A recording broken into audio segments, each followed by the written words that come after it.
morning, everyone.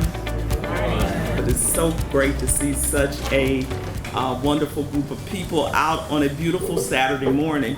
One of the pluses about being here, which there will be many throughout the day, is what a view. You can't beat a view like that, can you? If you're going to sit in a seminar or class, a view like that certainly makes it more enjoyable. I know that you could have spent your Saturday morning doing a variety of things, but your presence here today says to me that you are certainly committed to building a community, starting with your neighborhoods of peace, prosperity, and progress. Last night I was having a conversation with my sister cousin, someone who's my cousin, but just like a sister, and we talk almost every night. She lives in Chicago. And I was telling her about my schedule today. And so I told her, I said, we're having a Blight Bootcamp. And she said to me, define Blight. Well, how do you define Blight? And so I told her the general definition of anything that's unbecoming in your neighborhood, whether it's an abandoned building, whether it's trash, etc. And she said, oh yeah, she said, you know, there was a abandoned building across the street from us, and there was a fire that took place in the building, in the house, and finally they condemned the building and tore it down. So I said, yep, that's a great example of what blight is. But Louisiana law defines blight as vacant, uninhabitable properties and debris that are a danger to people and a public nuisance. But even if you weren't familiar with the word blight before today, we've all seen and experienced it. It's the overgrown lawns, the unwanted and uncollected trash that may exist, the debris, piles of tires, collapsed roofs, and abandoned cars. Baton Rouge, of course, is home to thousands of, unfortunately, thousands of blighted properties. And the city picks up several thousand tons of debris from neighborhoods, from drainage catch basins, and littered roadways every year. So blight isn't just an eyesore, though. It has an impact on our lives and our community. We found that a recent community-led study in Baton Rouge showed that blight, crime, and health are indeed interrelated. And so this is why, beginning this month, my administration is investing $4.5 million to address blight in Baton Rouge. And so this is an investment that will help turn blighted properties into community assets. We aren't just in the business of cleaning up blight. Since the start of my administration, my priority has been to improve the overall quality of life in Baton Rouge. We want to revitalize and invest in communities. We want to redevelop blighted properties and develop affordable housing and community assets that are needed to create equitable development that uplifts those who have been left behind. So the strategic investments that we've made since 2017 have begun to move the needle, but we can't do this work alone. This issue requires the commitment, the collaboration, and it requires coordinated efforts of residents in our community. Leaders like you who are in this room today that can help us create the change, the transformative change that we want to see in our city, in our community. So the truth is, the more engagement that we have from our community, the more success that we will achieve. And so I really want to thank all of you once again for your commitment to making transformative change in this community. So we're now going to start with our first panel. And we are so fortunate to have so many individuals who have meaningful insight into transforming Blight in communities.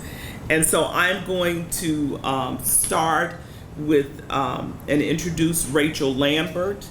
Rachel is over the Office of Community Director of Neighborhood Development. Director of Neighborhood Development. And then we have my dear friend from Clean Pelican, Johanna. You want to introduce yourself? I'm Johanna Landreneau, and I'm with a nonprofit called Clean Pelican. We formed a couple of years ago to fight litter and blight and flooding in our city. How many of you have suffered from flooding over the past 10 years or know somebody who has? Most of us have. And litter causes flooding. It gets into our storm drains, and it causes catastrophic flooding. That was kind of the push to get us started. So we formed as a nonprofit, and as we all know, the role of a nonprofit is to work hand in hand with our city government, to do those things with volunteers, fill in the gaps, and be a helping hand alongside people like Mr. Fred Rayford, Calvin Hill, and the mayor, who we are so thankful for to have this Brighter Baton Rouge initiative. We're just thrilled. Thank you. And now we have Gretchen and Ashley, both with Mid-City. No, sorry, I'm with Bill Baton Rouge. Oh, that's right.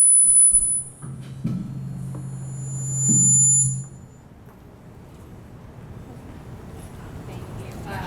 So sorry, my name is Gretchen Seamers. I am the Vice President of Planning and Policy with Bill Baton Rouge. We focus on blight as part of our main mission as a partner with the city and as a division of the state. And I am Ashley Arthur with Mid-City Redevelopment Alliance. I'm the interim. Let me stand up to the back of here. I'm Ashley Arthur with Mid-City Redevelopment Alliance. I am the interim executive director, and we focus on revitalizing Mid-City Baton Rouge. Thank you all. Ashley, Gretchen, Rachel, and Johanna. So let's start with Gretchen. Gretchen, could you share the importance of addressing blight, not just because we don't like to see it, but certainly because of the impact that it has on our health, the impact that it has on our property values, etc. Sure. Can you guys hear me? Push the Use the button. handheld mic. Use the handheld mic. mic. Yeah. All right. But make sure you turn that one off. Can you hear me? Yes. Okay, thank you. Well, in terms of the financial impact, it's huge. Cities of our size across the country have done studies where they've seen millions in property values that have been unattainable because of blight. In addition to the property values and the property taxes that are lost, we're actually seeing people who want to move into communities that may have, one or two blighted properties, but they're not able to get mortgages because the banks use appraisers that undervalue property that is adjacent to other blighted property. And so that's a huge issue. It makes, it causes a snowball effect in communities with blight where it's harder and harder for mom and pop investors to go into these communities, and then it makes it so that only bigger investors can buy those properties, but those investors are only going to, unless they're doing some kind of social capital, social impact investment program, those investors are only going to look to improve properties that they see kind of tipping in the positive direction. So there's no incentive for them to rehab properties with in blighted neighborhoods. So that's where agencies like Bill Baton Rouge, Mid-City, we step in to help the neighborhoods with blight kind of provide some undergird of financial support and redevelopment as a catalyst for other developers and allow smaller mom and pop developers to participate in the market. In terms of the other question that you asked about health, certainly we know the impacts of environmental health on, substandard housing on environmental health, children's health, the elderly, people with existing conditions living in communities with blighted properties that have, vermin, lead, etc. But I think there's actually a lot of newer research that show that it's a psychological impact that's really damaging, and that damages mental health to the point where people feel really isolated. They don't want to walk in their communities, and that actually leads to lower life expectancies. People don't want to walk, they feel unsafe. Houses are empty, and so that the isolation leads to kind of a lack of social connection and capital. I would love for us to have some time to enlarge on what you said, especially around the connectivity between our health and our environment. Let me just say this, that I know that initially we were talking about the issues at hand, but our ultimate goal here today is to get to the how.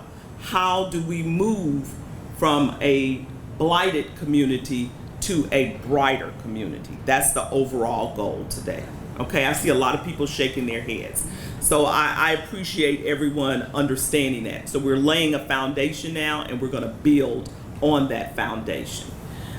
Rachel, you're over the Office of Neighborhoods, and so tell us, you're the director, tell us what the city is doing. What are the day-to-day A to Z operations of your department, and how does your department make an impact on blight? Thank you, Mayor.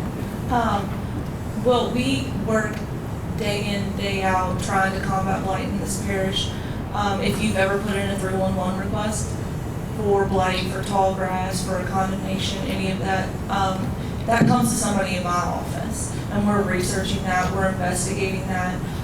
We're trying to actually be more proactive, and we've taken the initiative to do a blight survey of every single parcel in this parish this year, in an attempt to be more proactive instead of reactive to our blight, right? Because we all know that this piecemeal and just combating things here and there hasn't necessarily been the best way to combat the blight, right? We need to think of it in a more holistic and from a higher level, and trying to completely transform and revitalize neighborhoods, because really quality of life is what we're searching for here. And we want to thank you for our American Rescue Funds, our $4.5 million that we're rolling out.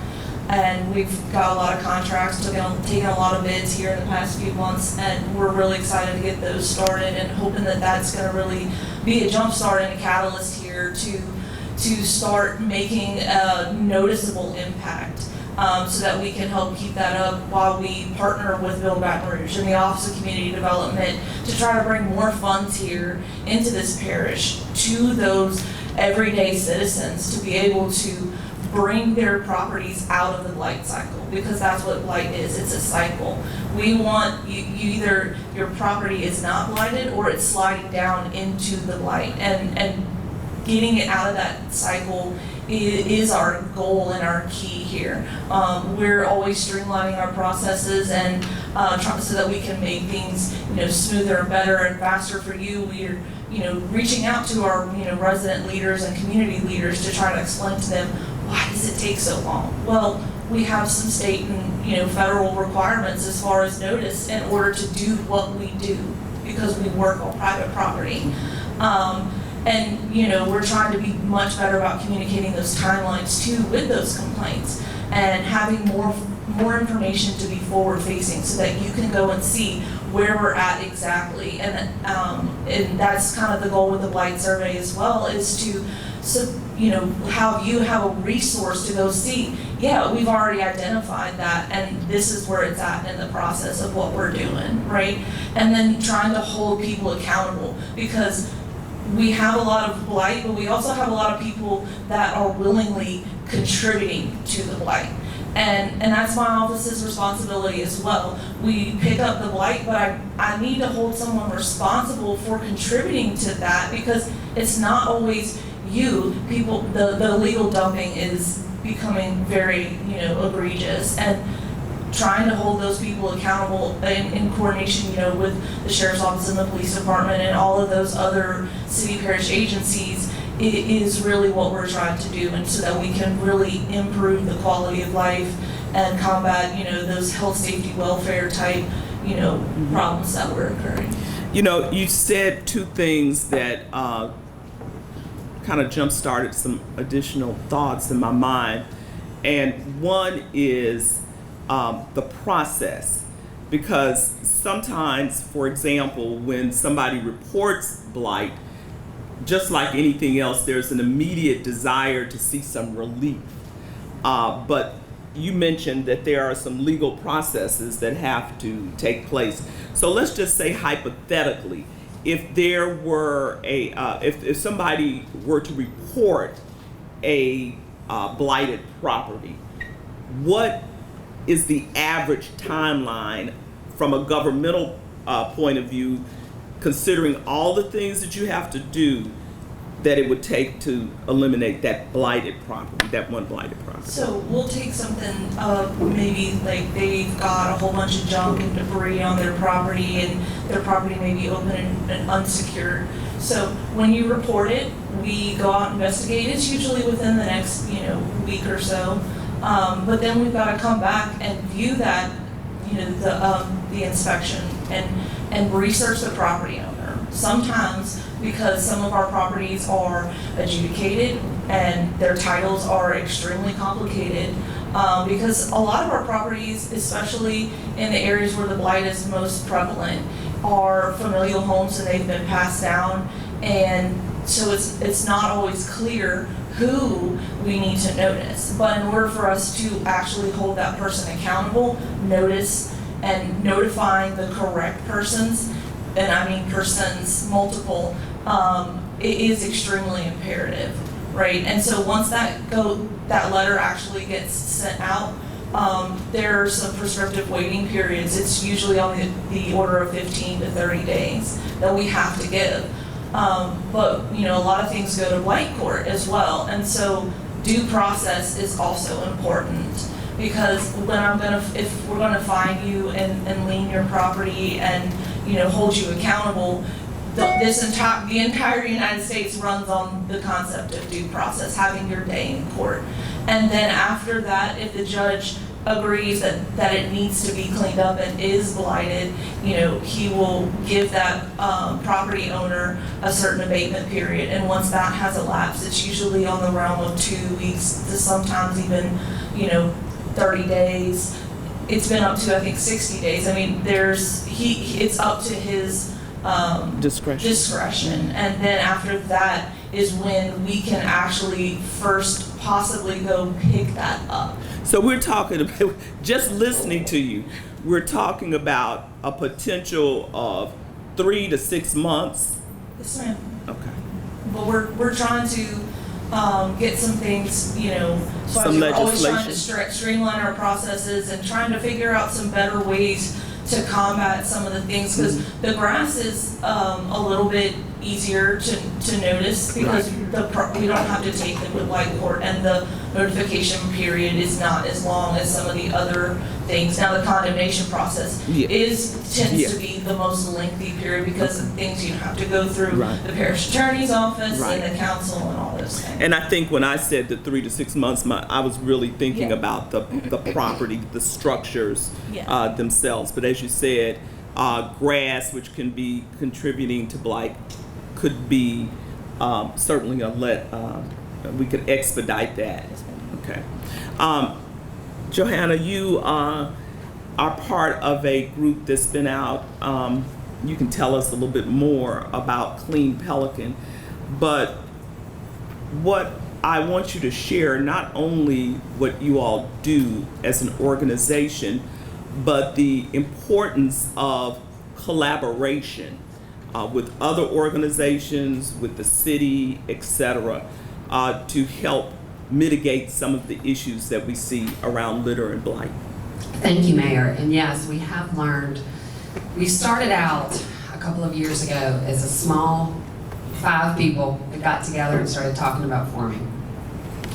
And then we quickly realized that we needed to collaborate to increase community impact, to pull our partners in. I see ourselves sort of like a cheerleader for the mayor's initiative, for the governor's initiative, his anti-litter task force initiative. So that's how we view our group. And we reach out consistently, week by week, to collaborate with small groups, for instance, Baton Rouge, well, big groups, Baton Rouge Area Chamber's huge. And any volunteer that wants to jump on board, we pull them in. We started out having weekly litter pickups and just going out and kind of catching momentum. We quickly realized that that was a model that wasn't going to work for our group. We had to start reaching out to businesses. We decided that reaching out to businesses and having them come sponsor a litter pickup once a month would greatly increase our impact, because we could get together with that business and talk to them about litter, one person at a time, one piece of litter at a time. So often we have these questions. Isn't that a city-parish issue? Shouldn't the city-parish be picking up litter? Shouldn't DOTD be picking up litter? We as a community, wouldn't we rather our city-parish be concentrating on safety? The safety of our roads? Wouldn't we rather the DOTD be focusing on safety on our highways? We can do better as citizens. It's an individual, each one of us are responsible for litter and passing on that message. When I was a kid, and this is gonna date me, I mean, that's not obvious, but when I was little, we had a campaign, Keep America Beautiful had the Give a Hoot, Don't Pollute. And that was what I grew up on, give a hoot, don't pollute. There's been a couple of generations that have been lost. We don't have that messaging anymore. And so we, Clean Pelican, that's part of our messaging, is actually, we have started working with high schools and middle schools. We're currently working on a kind of fancy, it's GIS technology, to incorporate it with teaching some middle schoolers about litter. So they're able to go out and take a picture of a piece of litter. They're able to map it and discuss that. For instance, a styrofoam cup. You can talk about microplastics and get really deep into the science of it. So we're working on that curriculum to get into our Baton Rouge High School. So we are a Baton Rouge group, and we are volunteers. We are not, we're completely grassroots and volunteer.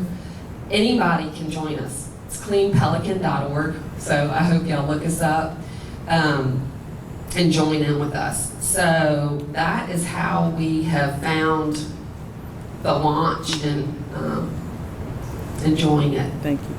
You know, when I've had these conversations around litter, and I'm going to be very transparent with you, as the mayor, president of the city, one of my biggest frustrations and one of the goals that I think we all want to try to change, issues that we all want to try to change, is that we have this culture that exists in our communities where littering is okay. I mean, I drive behind people and I'm seeing them throw out cans and cups, McDonald's bags. You can't hold on to the McDonald's bag till you get to home. What's such an urgency about throwing out your McDonald's bag before you get to your house or a garbage can. I just don't get that. And all that contributes to the litter in our community. It's very frustrating for me, but some of the things that Johanna said is that, we've got to start early, training, educating our young kids. And the children have an impact on adults, on their parents. So if they see their parents throwing out stuff out the car, they're gonna say, hey mom, hey dad, you don't have to do that. The impact it has. But, changing a culture takes a long time. And Mayor, I can't believe I'm interrupting the mayor. Please forgive me.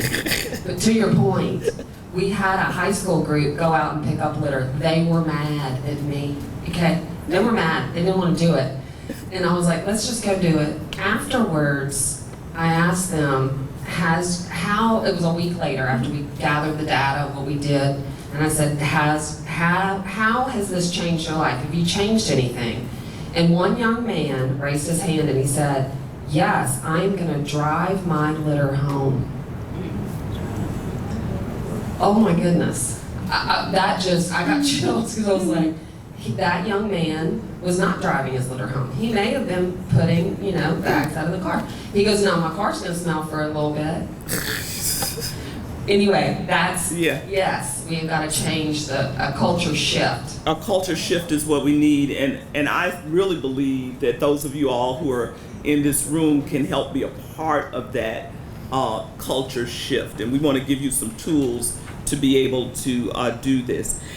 So let me ask all of you all of the panelists, we'll start back here with Ashley and Gretchen, just from the work that you all do in your individual spaces, what do you feel is the most important thing that we can do as a community, from a governmental point of view, from a citizen's point of view, to help in the fight against blight?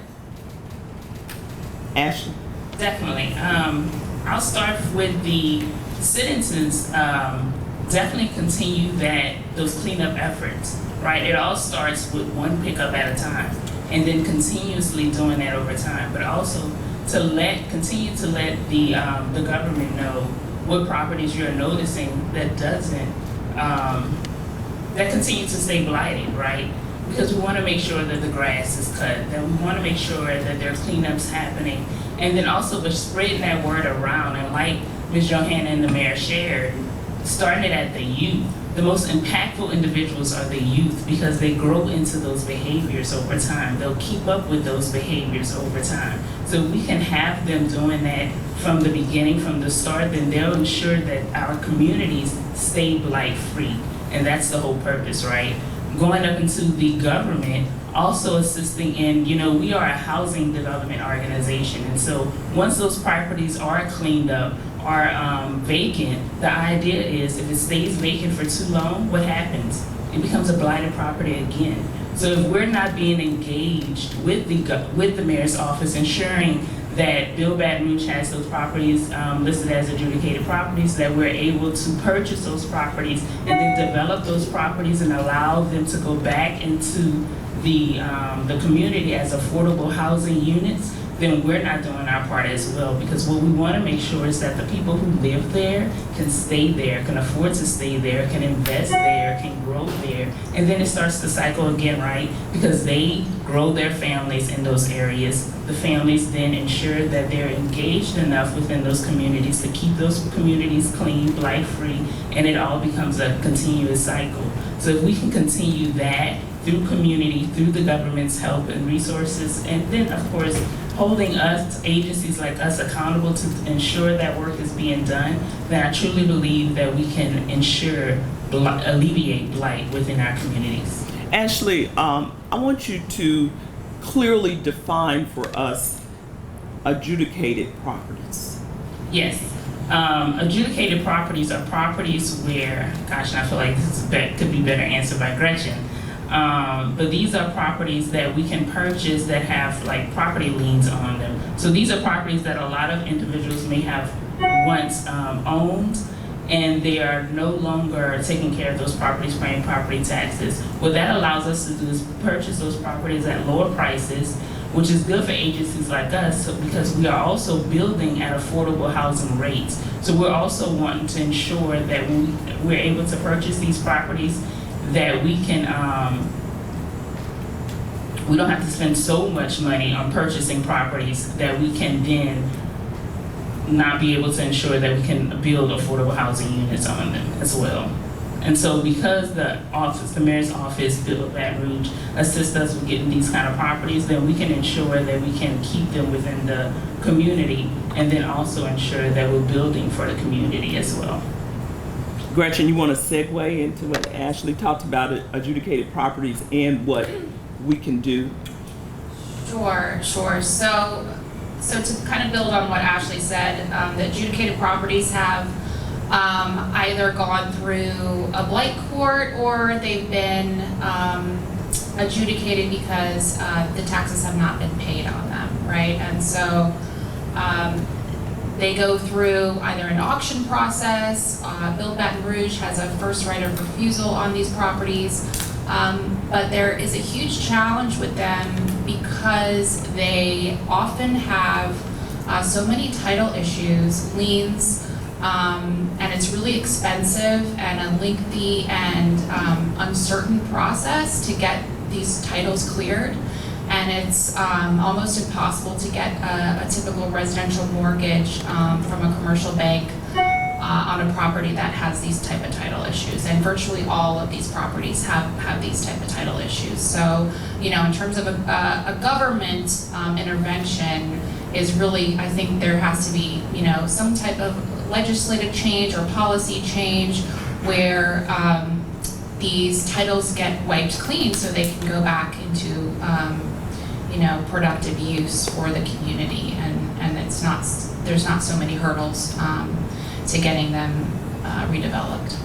Yeah, you know, that brings up another point when you talk about legislative solutions that could help us expedite some of these adjudicated properties. And so there will come a time where legislation perhaps will be offered to streamline the process. Now we know that property rights is a big issue in Louisiana and probably other places too, big issue.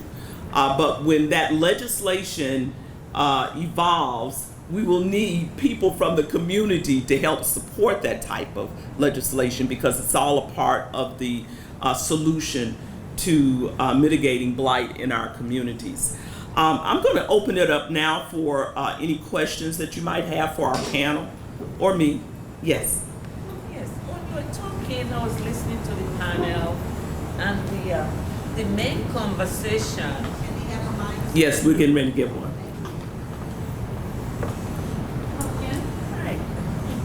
Hi, thank you so much, Mayor. Thank you for having me here, experiencing what I'm experiencing today. So my major question here is, how do you, okay, blight is about cleaning trash. It's about getting rid of trash from the community. But what about those in the community? How do we help tie the people in the community and to eradicate blight? I'm hearing all this conversation, even with the adjudicated properties. I'm saying, you say a property is adjudicated, if it's tied to taxes, how do you then manage that adjudicated property if it's not going to be taken over by the city? So the adjudicated property is sitting there and the owners are not taking care of it. For instance, I have a property that is across the street from I won't call it adjudicated property, but there's trash on that property. There's damage, and it's very hard. You have to talk about nurture and culture. We keep, if we don't, like the mayor just mentioned about nurture, culture, that to change people from taking trash. You mentioned Pelican said something about the students that went to pick up trash. But then, when they get home to parents, the parents maybe again, because of what they are doing, they change their thinking again because you haven't changed the pillars. Yeah, I think I have the gist of your question, and I'll reiterate it for everyone to hear, and then one of the panelists. What I'm hearing from you is you want to know, how do you engage your local community or your neighborhood to address issues around blight beyond just adjudicated properties, the litter, the trash, the tires. Is that correct? Yes. Okay. Who wants to take that question? Rachel. I can provide a little insight, right? I have some outreach workers. You may or may have not met them at your local community events. Obviously you all are very engaged, right? But they're there to help coordinate and, between the City-Parish and those volunteer groups, all between the Department of Development and the Department of Maintenance, we try to assist those volunteer groups in picking up the trash after their community cleanups, so that, helping do our part because they're helping us, right? But the best way to, I think, get, more community involvement is to go be in your community, right? To go knock on your doors, introduce yourself to your neighbors, and just be there. And because that's the thought too with some of this American Rescue Plan money, is that we're going to increase the quality of place that hopefully will influence others to increase their quality of place as well. Thank you. Hi, I think there are a couple of points that I wanted to ask the question and how we're going to look to address. Rachel mentioned focusing on properties sliding into blight, as well as the survey that's going to occur. One of the concerns we have had in my organization is that many times as people age, as neighborhoods age, as situations change, it's more difficult for owner-occupied homes to be maintained. And we're seeing gaps when people have rented homes and they're occupied and they're not properly maintained. There are two challenges I'm asking here. What are we looking to do and to gird neighborhoods where we need support for owners to help them maintain their homes because their incomes have changed, their situations have changed. We've had a gap for a few years. I know that there are programs, but they're not necessarily active in East Baton Rouge Parish that can help address that. So that means we're reducing neighborhoods sliding down, and the other challenge we're seeing in neighborhoods is that there are rental properties that are not necessarily being maintained for code violations. Rachel and I just talked about with the sewage issue and how we get that better addressed. So I've actually, speaking of legislation, I've been working with some of the council members recently about changing some legislation to do some additional code enforcement. We can talk offline about it a little bit more, but we do need, it's about holding people accountable, right? We want to, try to, and we're also trying to, I think the Blight survey will also help us to bring more funds, and grant funds into this parish as well through the Office of Community Development and East Baton Rouge, right? Because part of getting the funds is having the data, and having the Blight survey is going to be the data that is going to be a key part of getting us those funds and the grant monies and the HUD and the CDBG and all those things to help those people that are on the fixed incomes to reinvest in their community. And low interest loans. I don't know anything. Yeah. So let me add something to what you just said. You talked about, Rachel talked about one component in terms of legislation, accountability, I think code enforcement regarding some of the issues that you mentioned with the sewer, et cetera, sewage and stuff. The other part of what I heard you say was that what about when we have seniors who no longer have the income that they can maintain their homes like they once did when they first started out, or renters who are renting homes. So we have limited funding as government to address some of those issues, For example, and I don't see anyone here from the Office of Community Development, do I? Okay, so the Office of Community Development has limited funding to help in some of those, with some of those issues. Those issues, unfortunately, and I'm going to be honest with you, are a heavier lift. Now, Rachel mentioned the potential of grant funding coming in, and that is when we're able to infuse and help in some special situations. And even some of the situations I was going to mention, one or two, still take a lengthy process in getting it done. Another thing I think, and I'm gonna stop after this, and in some cities, they have low interest loan programs, which I think supports the banking community as well as the neighborhoods. And I'd like to see us look into that because everything doesn't have to be free money. There are times when people qualify, but banks don't necessarily want to lend $5,000, $10,000 when they can lend, they care about the same cost, $200,000. So we need some low interest loans to help homeowners as well. Okay, low interest loans to help homeowners. I'm certainly willing to engage in that conversation, and we do have some community development financial institutions that we partner with that can perhaps provide those low interest loans. So we'll be making that information available. But Ashley has some additional information. Yes, okay. Thank you, Mayor. But also with, I think it was working. Y'all can hear me? Yes. Good deal.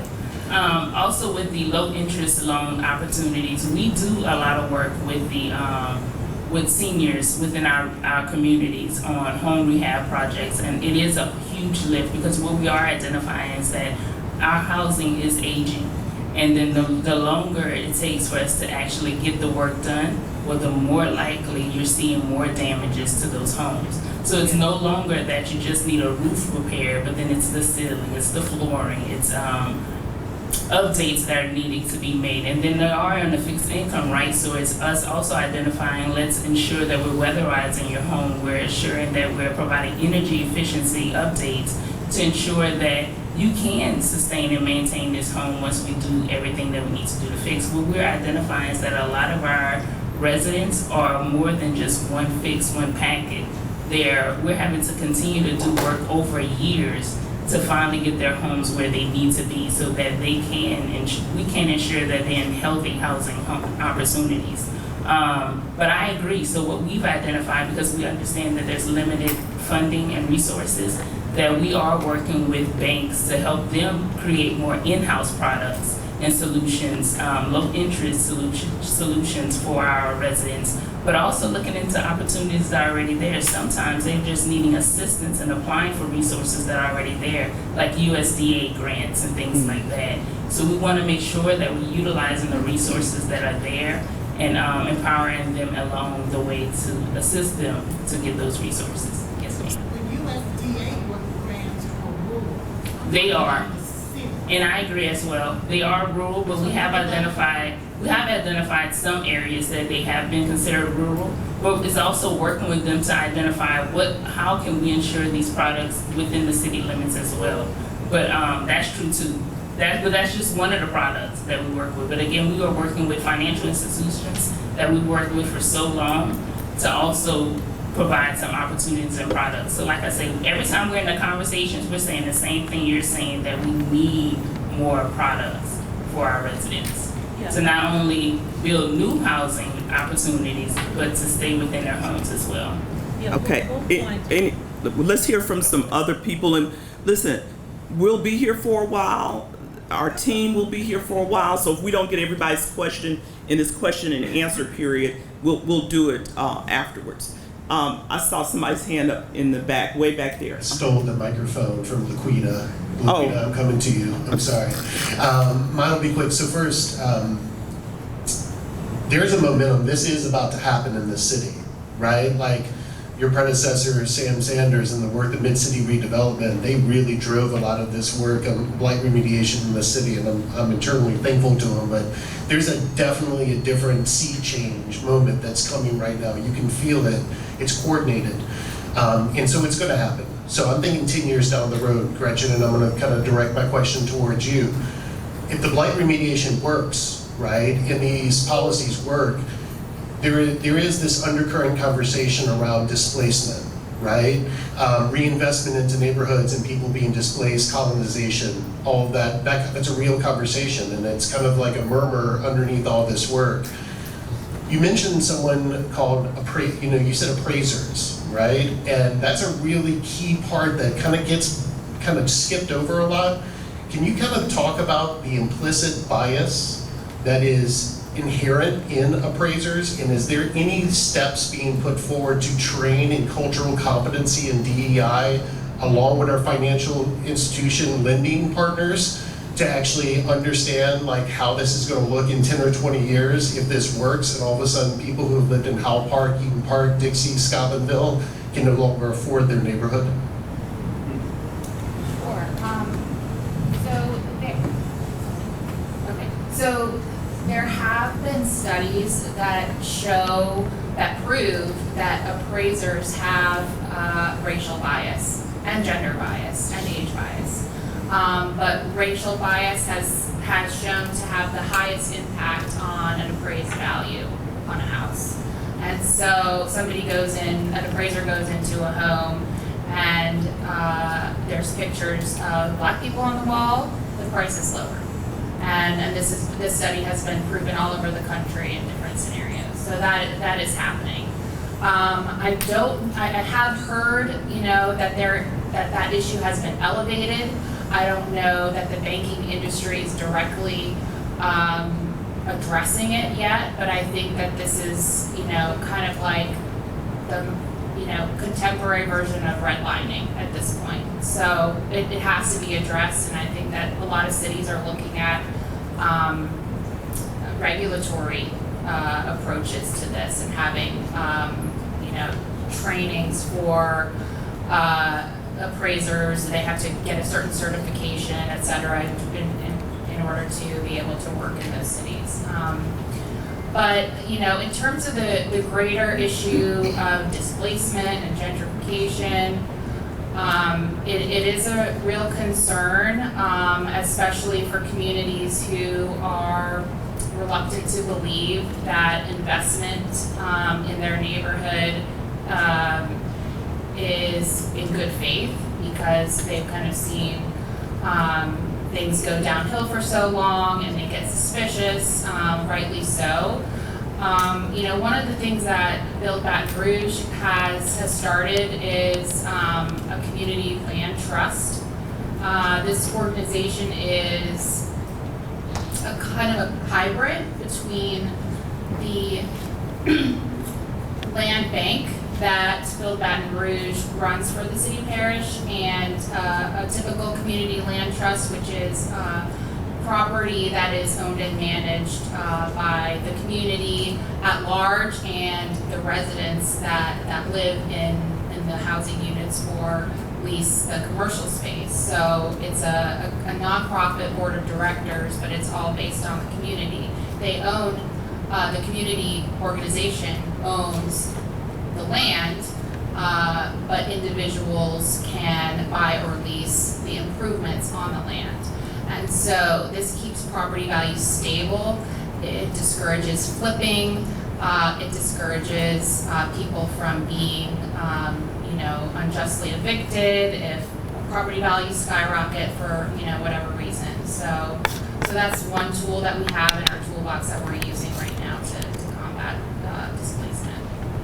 Let me comment on follow up on what your comments about appraisers and gentrification. I know there's an organization of appraisers, right? And so it would certainly be wise to interact with those appraisers as a community to make sure that they are not operating with bias or discrimination as they go out, especially if they're doing work for, you know, the city or some community organization that you all may have control over. And the last thing I wanted to say about gentrification, there is certainly a way to control gentrification, but it takes intentionality, and it takes community involvement, local government involvement, to make sure that that does not become a norm in your city and community. I've seen it done. I've seen it where communities have been transformed. I'm gonna give you an example. A friend of mine who does developing on the East Coast, and we had a conversation about gentrification. And one of the things that he does when he goes into a neighborhood to do development, the prices are of rent for those, like the young lady said back there, talked about the older citizens who've been a part of that community for years and years and years. Their rent remains the same that it always has, but that takes intentionality to help combat the potential gentrification that can happen. So, but it takes intentionality. I think we'll take 2 more questions. What about this lady over here? She said hers is for the next section. Oh, okay. Hi, thanks. I'm Evelyn Ware Jackson, and I have 2 questions. As a school board member from here in District 5, I'd like to know if there's a mini curriculum that we could possibly integrate into the public school system that would help change the mindset of our students, both about contributing to litter and about eliminating litter that they presently have existing in their neighborhoods. We've increased opportunities for kids to do community work, but I would really like to see something that we could implement in the classroom that would just sort of interact with present curriculum to encourage them, like, you know, the lady was speaking of before, like we used to have these slogans that we would do that would just kind of change mindset. And second, as president of the Red Stick Project, a neighborhood development corporation that focuses on the Melrose East and the Ardendale territory, we have been trying for 3 years. We've identified property in that area, and for 3 years we have been taking care of some of it and have sent information to the parish attorney's office, all the information about it, and we're just being stalled. And I'd like to know what can we do to get things moving so that we can acquire these properties and get them back into commerce. Let me answer your first question about the curriculum for students. We are launching, and Johanna talked a little bit about it, our Brighter Baton Rouge initiative. Valerie LeBlanc, who's sitting right over there, is helping raise your hand, Valerie, is helping to coordinate that. And part of it does include a curriculum for our students. So she'll be glad to have a sidebar with you. And are you on a panel coming up, Valerie? I'm doing a presentation. Okay, so she'll talk a little bit about that in her presentation. I'm not as specifically aware of the properties that you're talking about, Evelyn. I don't know. You know about it? I don't know about the specific properties, but, you know, I'll give you my card later and I can help you reach out to the parish attorney's office through the adjudication, you know, of those properties. It is a lengthy process. I do know that, and we can talk about it more a little bit later. They have the information. Yeah, it's solely through the parish attorney's office. Well, I'm going to ask each one of our panelists to give closing comments. Were you stretching or you had your hand up?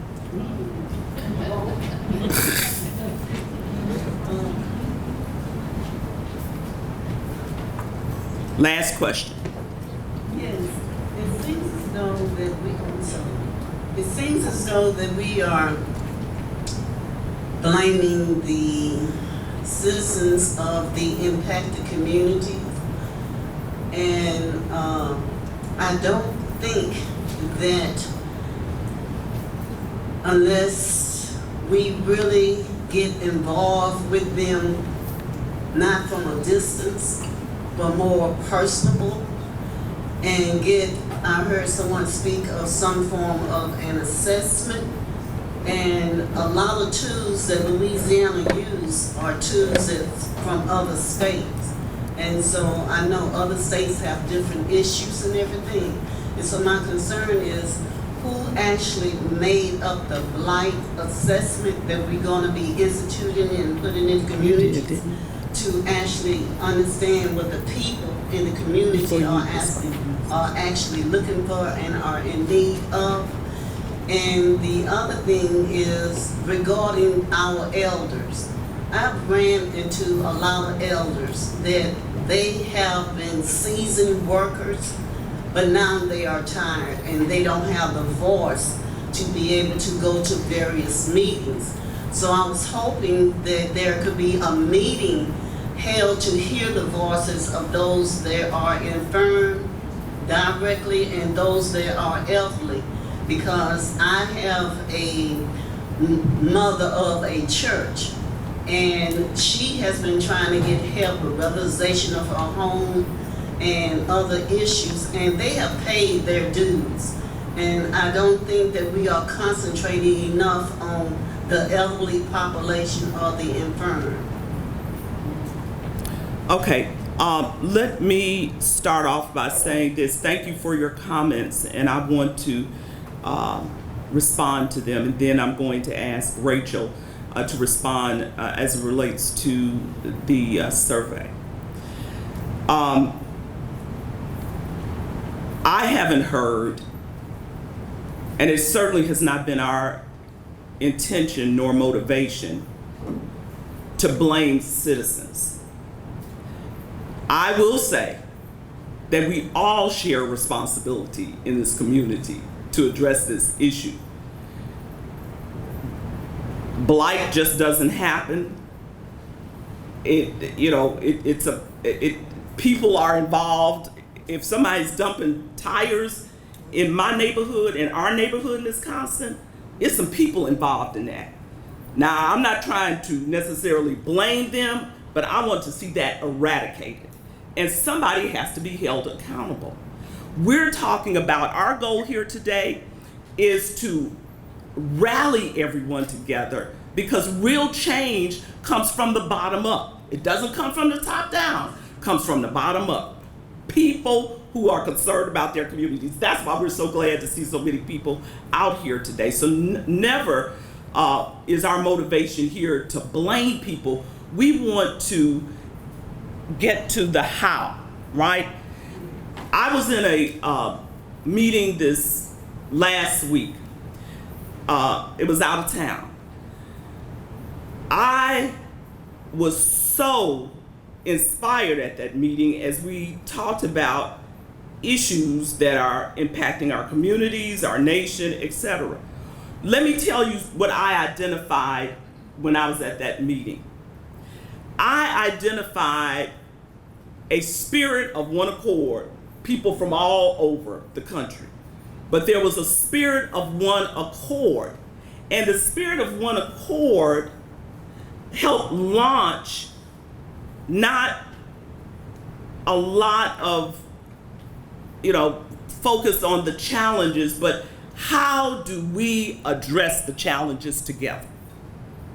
I left inspired, encouraged, because I know the potential of what can happen when we all get together on the spirit of one accord to address issues. Yes, I'm the mayor president.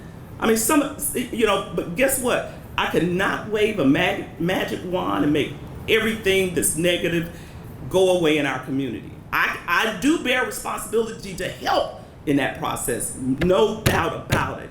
But we need everybody coming together.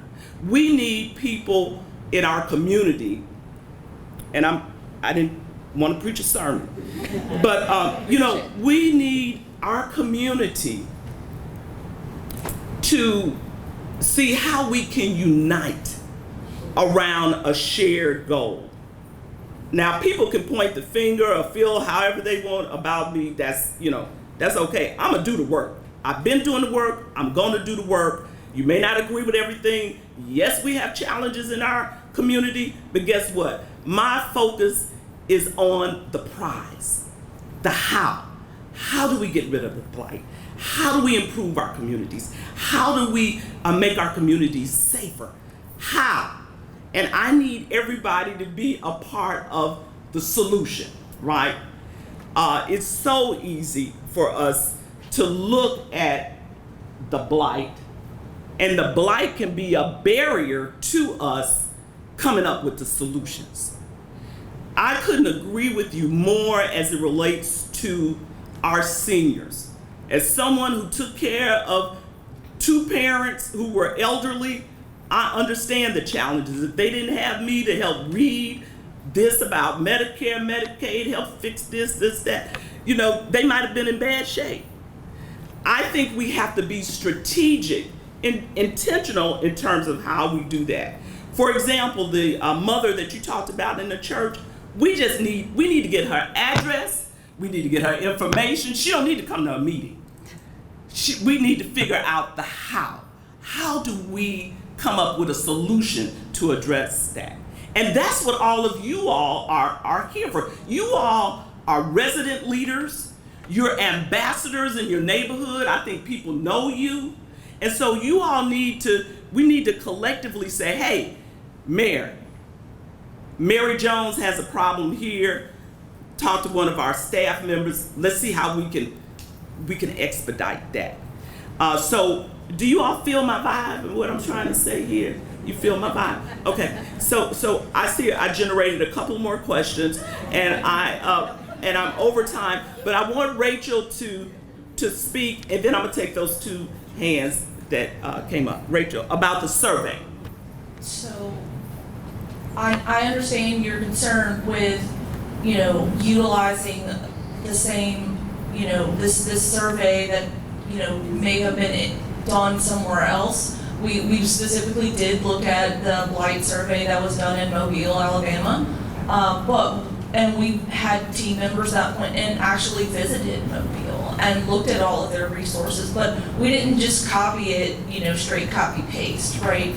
We took into account some of our different characteristics that exist in East Baton Rouge Parish, like adjudication, because that is a big problem. We looked at what New Orleans is doing, right? Because they had a very large adjudication and vacant property problem, especially after Katrina. And we're nearing, you know, that same situation, and they again had legislation to assist in them remediating that issue, right? So, and we can talk later, and I can give you the specifics of each question. It's basically, I think it's 20 to 30 questions, and it's a yes/no type format, and then based on those answers, it calculates a score for every parcel, so that we know whether or not we need to act now, whether we need to watch, whether we need to try to get them additional resources in the future to get them out of that blight cycle and back into this healthy, happy, you know, housing situation, right? Because we just want to make that change, right? That's the real goal here. So let me just say that you all will not be giving closing comments. I'm going to take the 2 comments. I think these 2 ladies have comments that they want to make, not questions. I think they have comments that they want to make. So I'm going to let those 2 make comments, edifying comments that are moving us forward on our mission. Is a question allowed, or do I have to make a comment? Rachel was talking about the survey. At what stage is the survey? Is it an ongoing process, or where are you in the survey? Has it started? Oh yeah, very much started. I mean, we are trying to spend, you know, our $4.5 million as well, and we have a limited staff, but we're ever trying to increase, you know, what we're getting and providing additional resources to complete it. But we're probably about halfway done with the parish. We started in the north and we're moving south, so we're kind of stuck.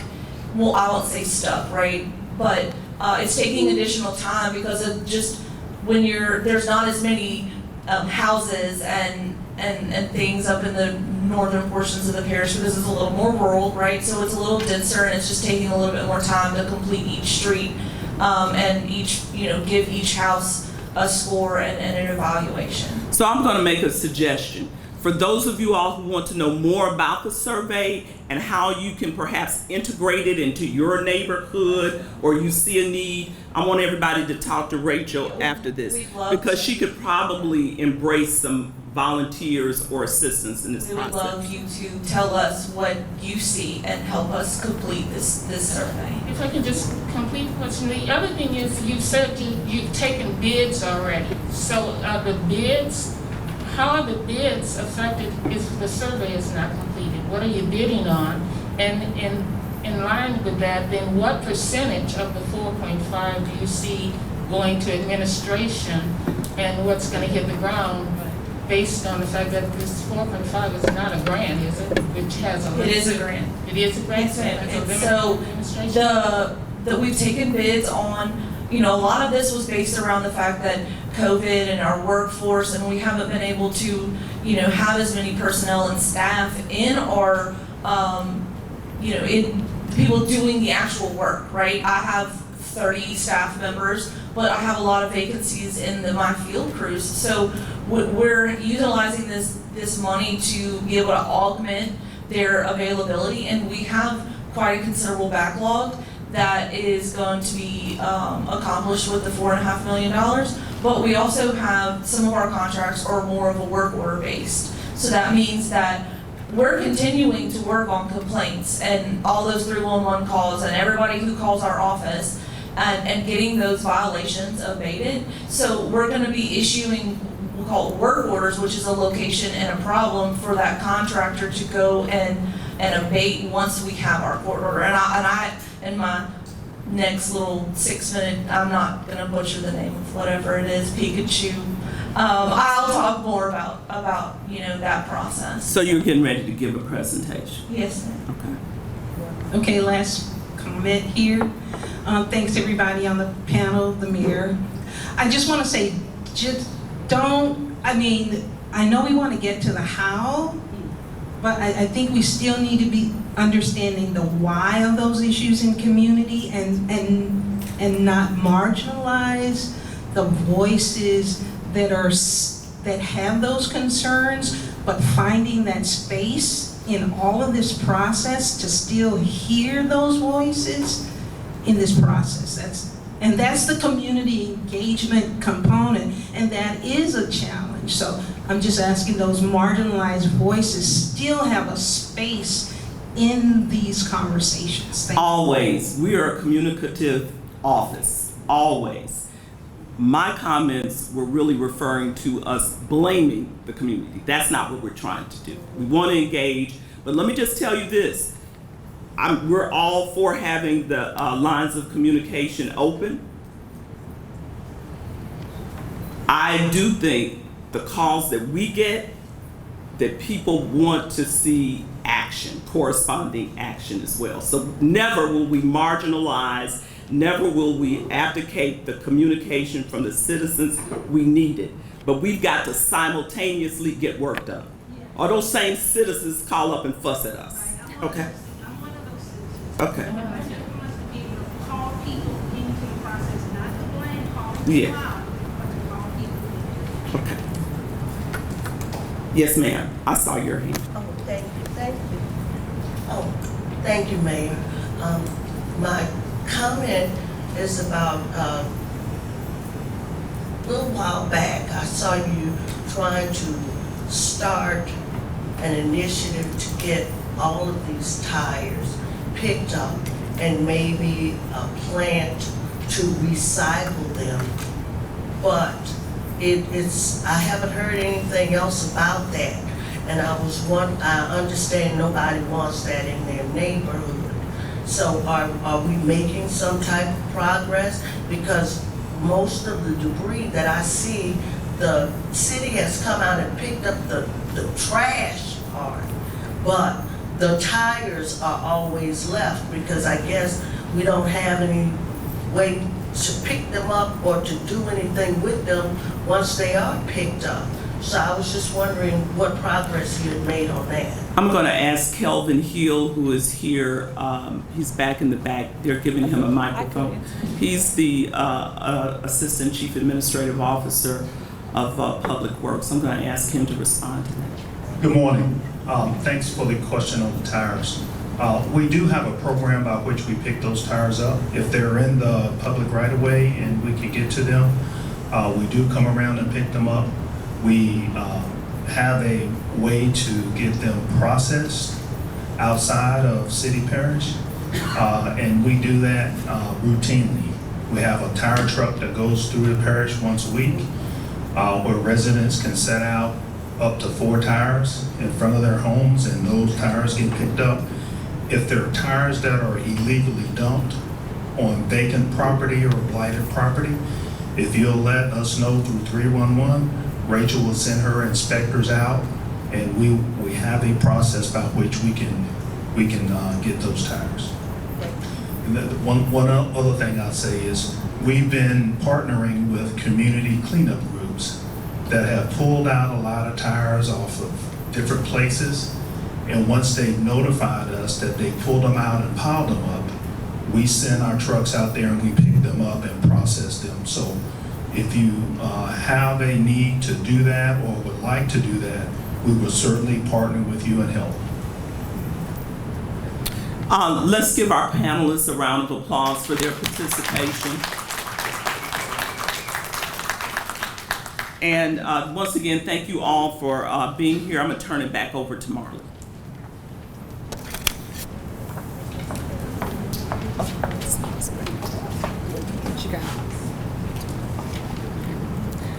Thank you, Mayor. Can we actually give Mayor a round of applause? I know we all got here really early, but I feel a lot more inspired and excited to get some work done in our city. My name is Marley. I work for Mayor President Broom in her office. I lead our community revitalization efforts, which basically means I help Rachel and Kelvin, who you've heard, our Office of Community Development, and a host of residents and community partners all work together on some of these issues, which is why we brought you here today. A part of that is, I think a lot of the questions got to this, you understand that there are resources at the city, and I think if you knew better how they worked, what we were doing, and what we were leading to make a difference, that could help you in what you were trying to achieve. So the next session on the agenda is not Pikachu. It's, we are calling it the City-Parish Pechacucha. We don't really need to understand what Pechacucha means. I don't know what it means, actually. But what it essentially means is, opposed to having City-Parish employees come up here and kind of talk to you for an hour on all of these different topics, giving them a short period of time. So I'll let the panelists go back to the audience. And I really appreciate you all coming out here today. Please grab some coffee, some pastries, and stay with us if you can. But we're about to do a Pechacucha. So each City-Parish employee, there's a list of topics and who's giving them. They each have 6 minutes to talk about the thing that they spend day in, day out laboring over. And I don't know if you've tried to only spend 6 minutes talking about something you're really passionate about, but I think it'll be a bit of a challenge. But I think I'm excited to see it. So give them a lot of grace as they try and condense everything that they want you to understand in as quick a period of time as possible. The slides are going to automatically move from one to the other and end at 6 minutes. So we're going to keep it on schedule here. The first person, very coincidentally, is going to be up here to talk about our Blight initiative, and particularly our $4.5 million Blight initiative. Hopefully get into some of the details and answer some of the questions that you all had today. All right, good morning, everyone. Rachel Lambert, Director of the Department of Development, one of 6 DPW departments that help serve you in Public Works.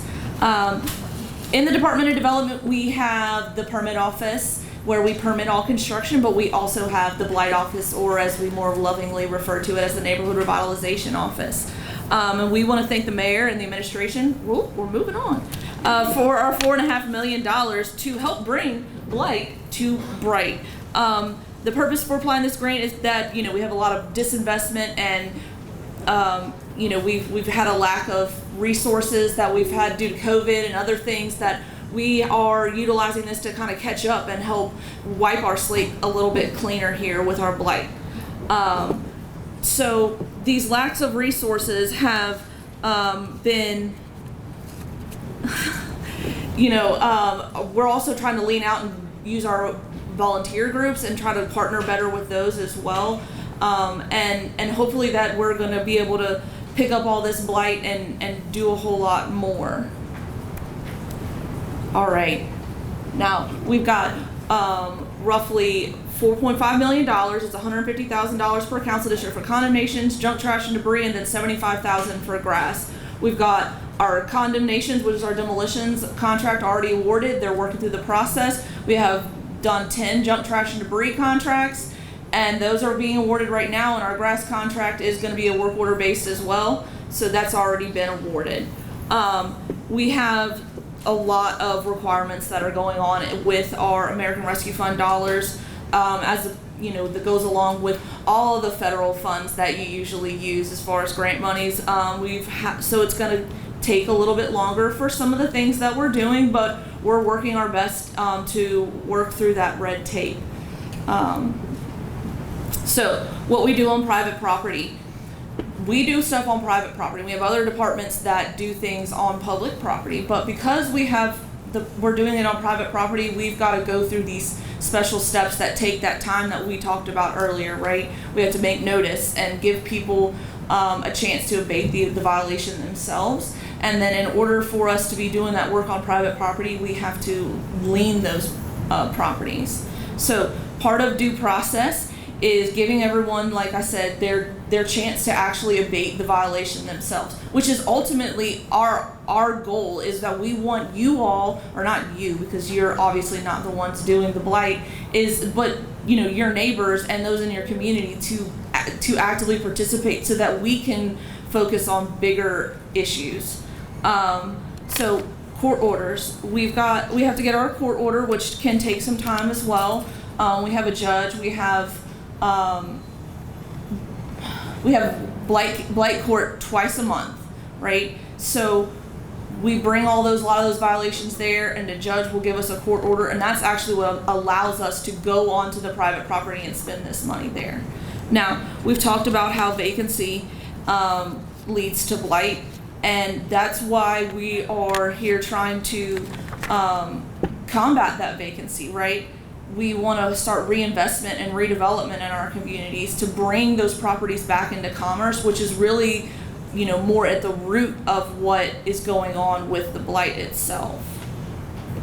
All right, illegal dumping. So we're in the works of putting out several contracts right now.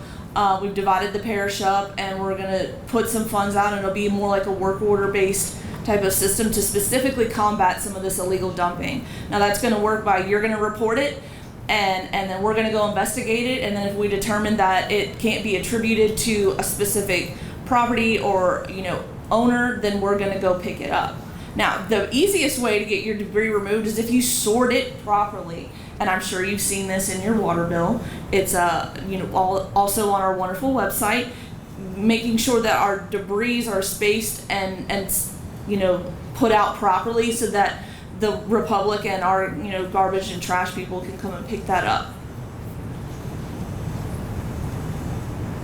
All right. So now we're working very hard on implementation, which kind of leads back to our blight survey and then your 311 complaints, because we don't have all this money. We have contracts in place, but I need some things to do to clean up with them. So make sure you're reporting your things so that we can actually implement this and get this going. All right, this is a picture of one of our blight survey, right? So you can see all the parcels, the different colors mean a different score. So we surveyed this neighborhood, and we're going to extract some of this information in order to issue more work orders to our contractors to go and clean up. And to answer the question about how much money is going to administration, none. All the money is going to contractors to clean up. All of the work is being done in-house. with my, approximately 20 to 30 staff members. So, but we're really trying to work out more with, coordinate with OCD and Bill Baton Rouge and the housing study that the mayor and her initiatives had started to, that completed earlier this year. And that's my time. Thank y'all.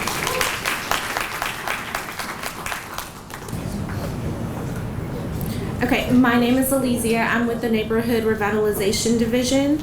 Our department handles all of the major violations, blight violations, condemnations, tall grass, dirty swimming pools, open unsecured buildings, as well as the bane to all of our existence, junk, trash, and debris.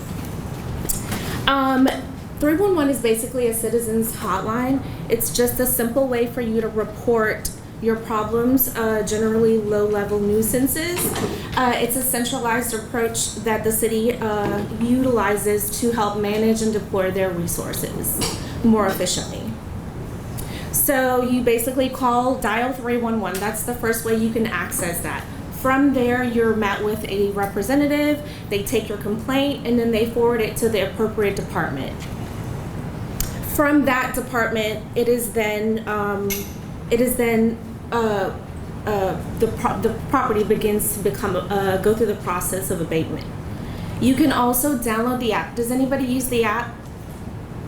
Okay, so we recommend that for community organizations, HOAs, neighborhood watches, create a general account and share that with your residents. That way all of your complaints are in one place and you're able to better track what is being done. The Neighborhood Revitalization Division and the Permit Office is required to leave comments for you on updates. So the best thing that we ask that you do is give us correct addresses. I know it's hard. Sometimes properties are not identified, but do your best to give us a location. 311 operators are only going to put in information that you give them. And from there, we have to send our inspectors out to identify those properties. So let us know if the blight is located in a servitude, a right-of-way, or if it's behind a house.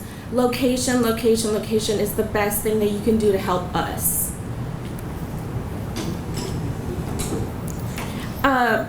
Now, we ask for 311. The way that you can help us also push the process along is to only report one property per call.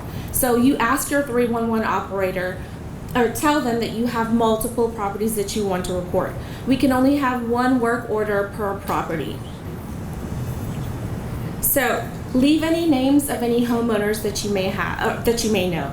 Anything about the property that can help us push the process along helps us and helps you and helps get the process moving along faster. If you know that a property owner has passed away, or if there's any children or anything about that property, it really helps us. Also, leave your contact information. Our office will not share your information with anyone, but we will contact you, especially if we need help identifying that blight, or if there are any issues with the property that we somehow may not be able to abate the problem. You can also call back 311 at any time, and they will direct you to the department that they have forwarded that blight to. But please be patient with our 311 callers and our admins. Every department has law-mandated processes that they have to go through, and it is not our admin's fault. They are not making excuses. We just want you guys to understand that there's a process and that it has to go through that process to get to the point of abatement, to get to the point of where ARP is now cleaning up that. As well, we have, for the community to stay involved, I don't know if anybody's ever seen our GIS Blight dashboard. This is a great resource for you to keep in touch and see what properties in your neighborhoods have been called in. But the city's taking, again, a more proactive approach, and we have created our blight survey. And as you can see, the top shows the 311 reports, and the blight survey dashboard for this area shows all the properties that our inspectors have identified violations on.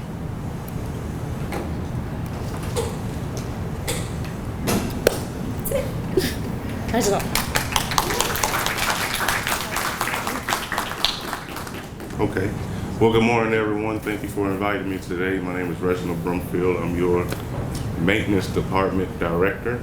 Today I want to talk about our efforts to clean public right-of-ways. A lot of the conversation has been about private property, but the Department of Maintenance focuses our resources on cleaning our public right-of-ways in an effort to keep the city attractive. And so yes, public right-of-ways is what we're focused on with the Department of Maintenance. We want to ultimately keep everything out of our waterways. This is us cleaning a catch basin, which will send litter and trash debris out into our waterways. So this is one of the last resorts when it comes to getting debris out of our open channel systems. This is a much more expensive process than being able to get it on the front end while it's still on the ground. So we want to keep things out of our open channels. This is a neighborhood roadside drainage ditch. Litter gets into here, and then ultimately it flows out into our canals, ditches, and gets to the river. So this is one of our booms. This is also what you would call a structure which would collect the debris before it reaches the outfall.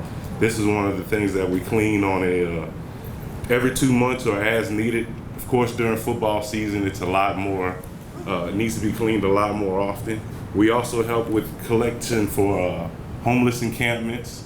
We clean for, we cooperate with the law enforcement to clean up homeless encampments and collect all of that debris, because a lot of that contributes to the debris around the parish.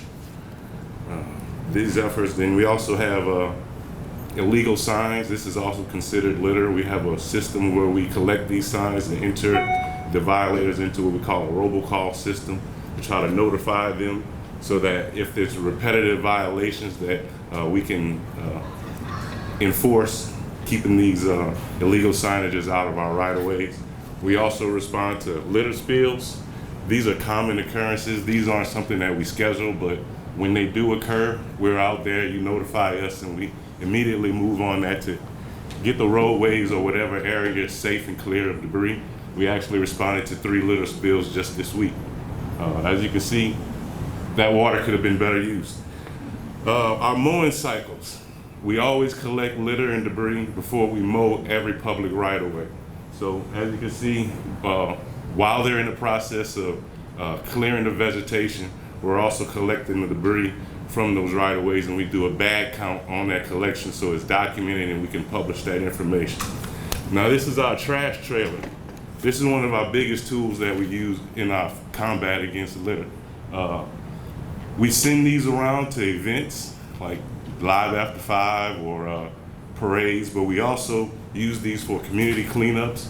If your community has a organized cleanup, we'll bring those trash trailers, moved already, to collect those. Just put the collection in on the public right-of-way where we can get to it on the roadside. We'll throw it in those trailers. Debris pile collection. We collected 168 debris piles just last week alone. This is all work order based. You put in your work order and we collect it from public right-of-ways. This is our weekend litter detail.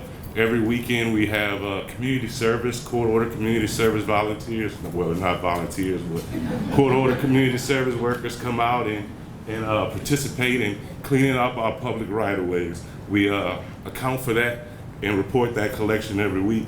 This is our sweeper. This is one of the tools that also helps us get debris from right-of-way. As you can see in this slide, it's actually removing the de-icing agent from our roadways after a freeze. So we use these sweepers for parades. They respond to work orders, and they're on a cycle to try to address as many curb and gutter streets in the parish. This is downtown, our downtown jurisdiction for cleaning litter. We do daily downtown litter collections. That includes changing the garbage can bags, collecting the debris from the riverfront along the levee, and all throughout downtown. We do that daily, and we monitor downtown because of the effect it has on the overall economy. I'm speaking really fast, sorry. This is boulevards and right-of-way. We have contracted mowing. Contracted mowing for boulevards and right-of-way is on about a 45-week cycle. So for growing seasons, we do more mowing and then less in the off-peak seasons, but the contractors collect litter before they do every mowing cycle. This is along the interstate. Contractors are also responsible for collecting litter along the interstates prior to mowing. If you ever see chopped up trash on the interstate, please report it, because they are responsible for collecting that litter prior to mowing those interstate right-of-ways. Public grounds and buildings, we also mow those and keep those clean. That's contracted as well. We collect the litter on all our public grounds and buildings. As you can see here, it's mosquito abatement, the police department, Jules J. Newman. We collect that debris prior to the mowing on all of our public buildings. Okay, and here are just some numbers to kind of show you what we've done for the first 6 months of the year.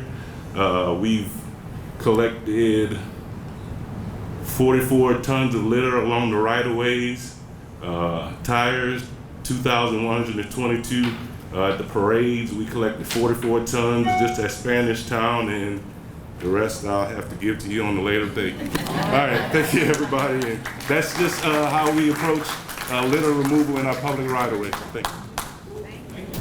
Hey y'all, good morning.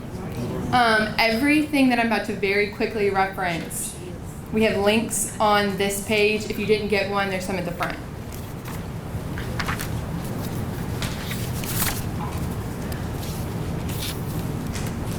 Okay, good morning. I am Helen Frank. I work for our award-winning Department of Information Services. I will preface by saying I am not a data person by nature. So as I am teaching, I'm also learning. So know that as I'm rattling off this data speak, I'm one of you as well, just a regular community member. To address problems, we need to understand and conceptualize them, and data is at the heart of that, especially for very complex issues like blight and adjudication. It's a very complicated issue, and we need to be able to track that, and our Information Services Department is doing that through data, working with our Department of Maintenance and Department of Development. You referenced this, seen this just briefly, the Blight Property Dashboard. We have implemented an open data policy within the City-Parish, thanks to Mayor Broom's leadership in our Department of Information Services. So by default, all data is open, and that includes our 311 requests and other blight data relevant to adjudicated property and blight. We have a really strong blight survey and strategy ongoing right now. We're working with a national partner with Bloomberg.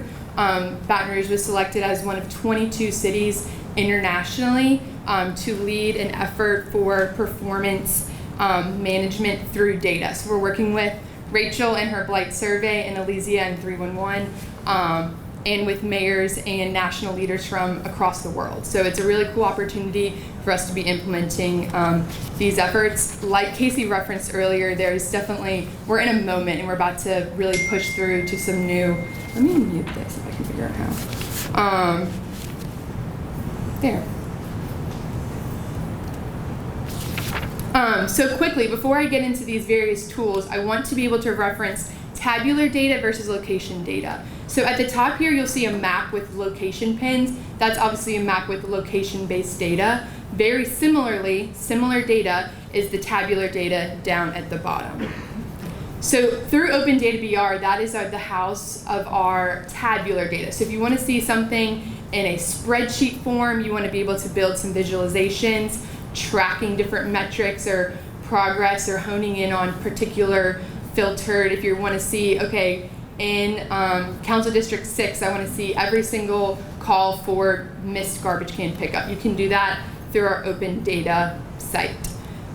We have many different data sets that are available through open data. Some of the top ones are adjudicated property, our crime incidents, building permits, traffic incidents, and as we've mentioned, our 311 requests. So every night, if you make a 311 call, by the next day it's populated into that spreadsheet, so you're able to go and you can track the progress through there, or again, see if maybe there's repeat requests.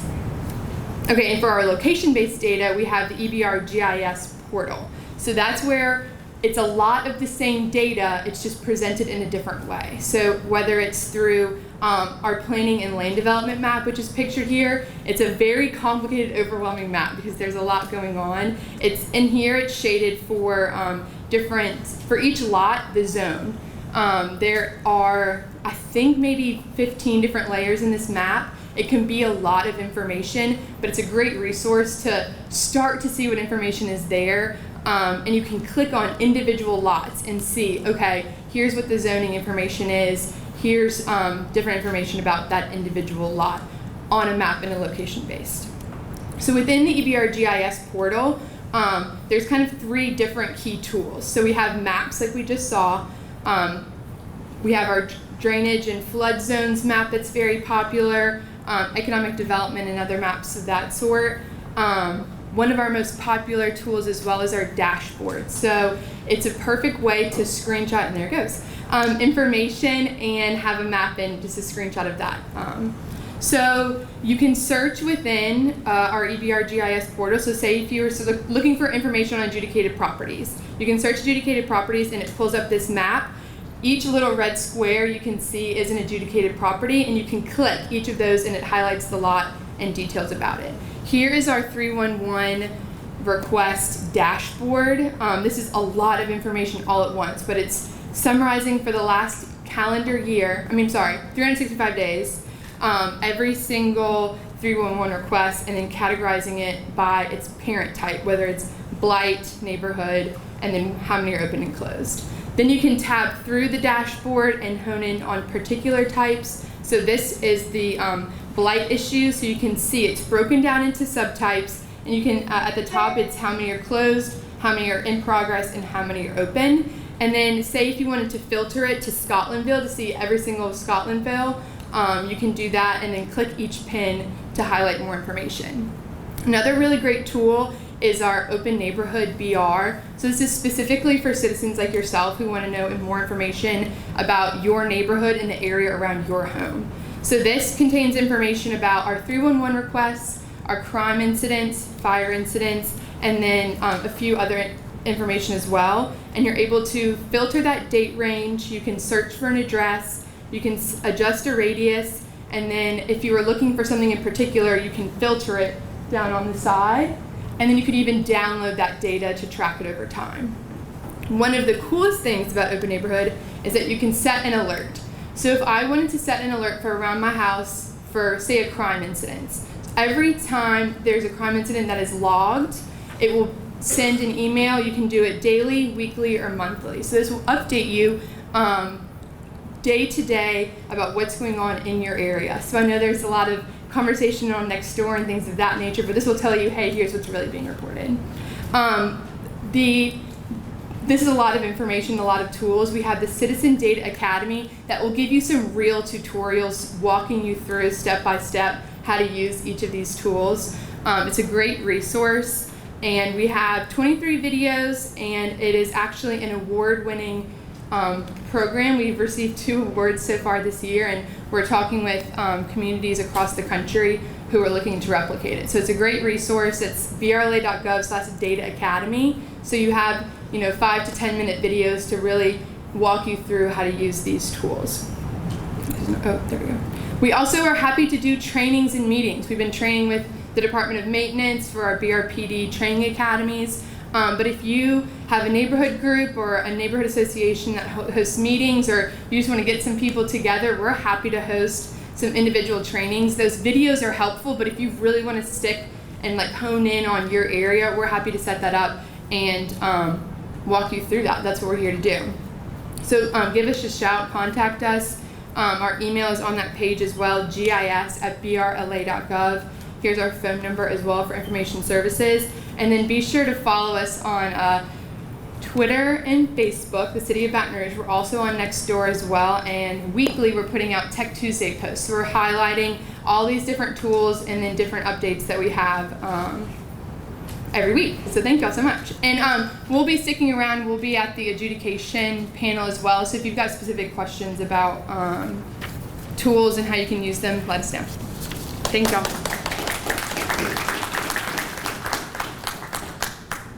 Hi there, I'm Valerie LeBlanc. I thought we were supposed to wear boots, so that's how I start. I'm not a City Hall employee. I have the benefit of being able to tell you we have some really great folks working in key positions, and beneath them in key positions, and beneath them in key positions. And I don't think they get enough credit. I wouldn't mind if you wanted to clap for that. You're getting to see them in action here. So I am here representing the mayor's brand new initiative called Brighten Up Baton Rouge. And I'm the consultant on that job. I lived here 30 years ago and I'm back. So I'm pretty excited about what I'm hearing. The leader in the world of places, the biggest researcher, Edward Casey, says chaos is not a scene of disorder, it's a scene of emerging order. So that's where we are. This is how we started. We did a systems mapping process. You have to think of changing the system like an ecosystem. You can't just intervene in one place and change it. It takes a lot of work to figure it out. And what do you want to change it to? Here's what we came up with: clean up litter, stop people from littering, become more place aware and care, put up new guardrails and standards, green and circular economy, focus on placefulness. What does it take?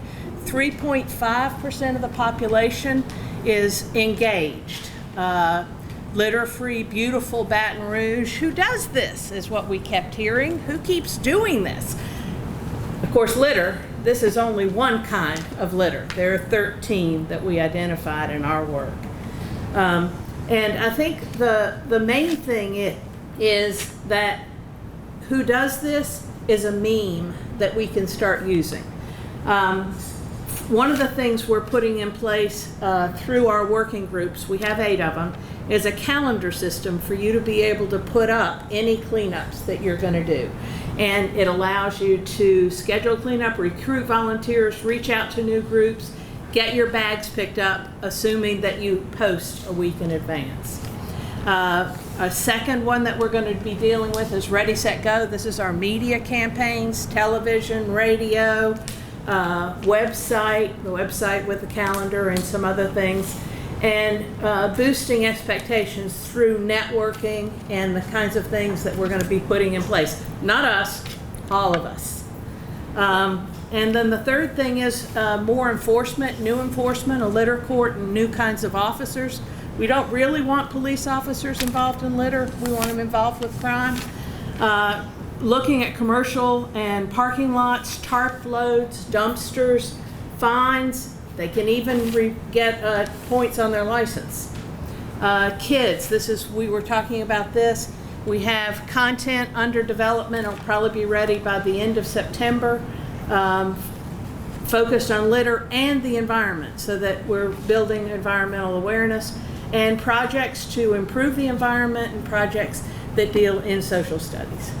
Adults become more aware. Home sweet home. How do we build more love of place? How do we embed more quality of life and create that virtuous circle of improvement? And I think that's something that people have talked about in this meeting. The process of guardrails and standards also have to do with citizens and the city working closer. Some of these tools that you're talking about with IT, tech and measurement, we're going to be rolling out a little bit more of that. We call that initiative change up. How do we get closer to the city, become more integral in their processes? When you start talking about invest and refresh, we're looking at the guardrails and standards again. This $450 million, we're layering on top of that a lot by lot survey that we're going to be asking neighbors to do, so that we can get more down to the granular area of what kind of a place is it and what do we want it to be. Green and circular economy, we're looking at plastic recycling. River and university as a way for us to look at more kinds of business development that could happen, eco-restoration, and employment in those areas. What can we do that has to do with litter? We can impose our will on the system, but we can align. Up top is unaligned projects. Down where you align them, you multiply the energy in the system that needs to change in order to create the new future. The emergent properties that we look at are things like Johanna's Clean Pelican. That's an emergent property. There's more groups out picking up. What does that mean? It means it's an emergent property. Another is Edge Environments. The most productive place to make an impact is not in the middle of a neighborhood, it's at the edge where the neighborhoods go. Sorry. When we did our survey, we came up with 5 loves. They are the library, trees, Breck, Southern, and LSU. And so what we're focused on is trying to create more outreach and engagement in those 5 loves to help strengthen what we have for Baton Rouge. Placefulness is what we call this. And as you can see, this is from Teddy's up in, if you know that, juke joint. Really looking at how can we get people more aware. If they're more aware, they're going to litter less. They're going to take less, they're going to take better care of where we are. And when we come to placefulness, we shall not cease from exploration, and the end of our exploring will be to arrive where we started and know the place for the first time. Come see me if you want to do a neighborhood survey, lot by lot, and I'll take your name down. And as soon as they have finished with their maps, we're doing our map layering.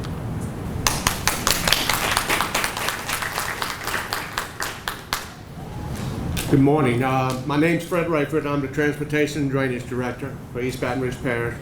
I still haven't figured out how and why I'm supposed to be here and talk about Move BR stuff, but I'll tell you some good parts about it.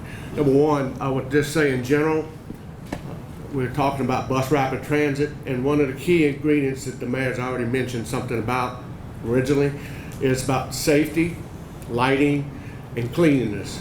All right, well, we'll start about the stormwater master plan. Number one, that's an issue that I think is very challenging for our parish. We spent a lot of time and money and effort and investigation on trying to determine what our issues are in regards to the stormwater plan. And as you can see, we're probably one of the wettest states in Louisiana, in the United States, being the wettest. And you see this every day when it rains and the amount of water that we get.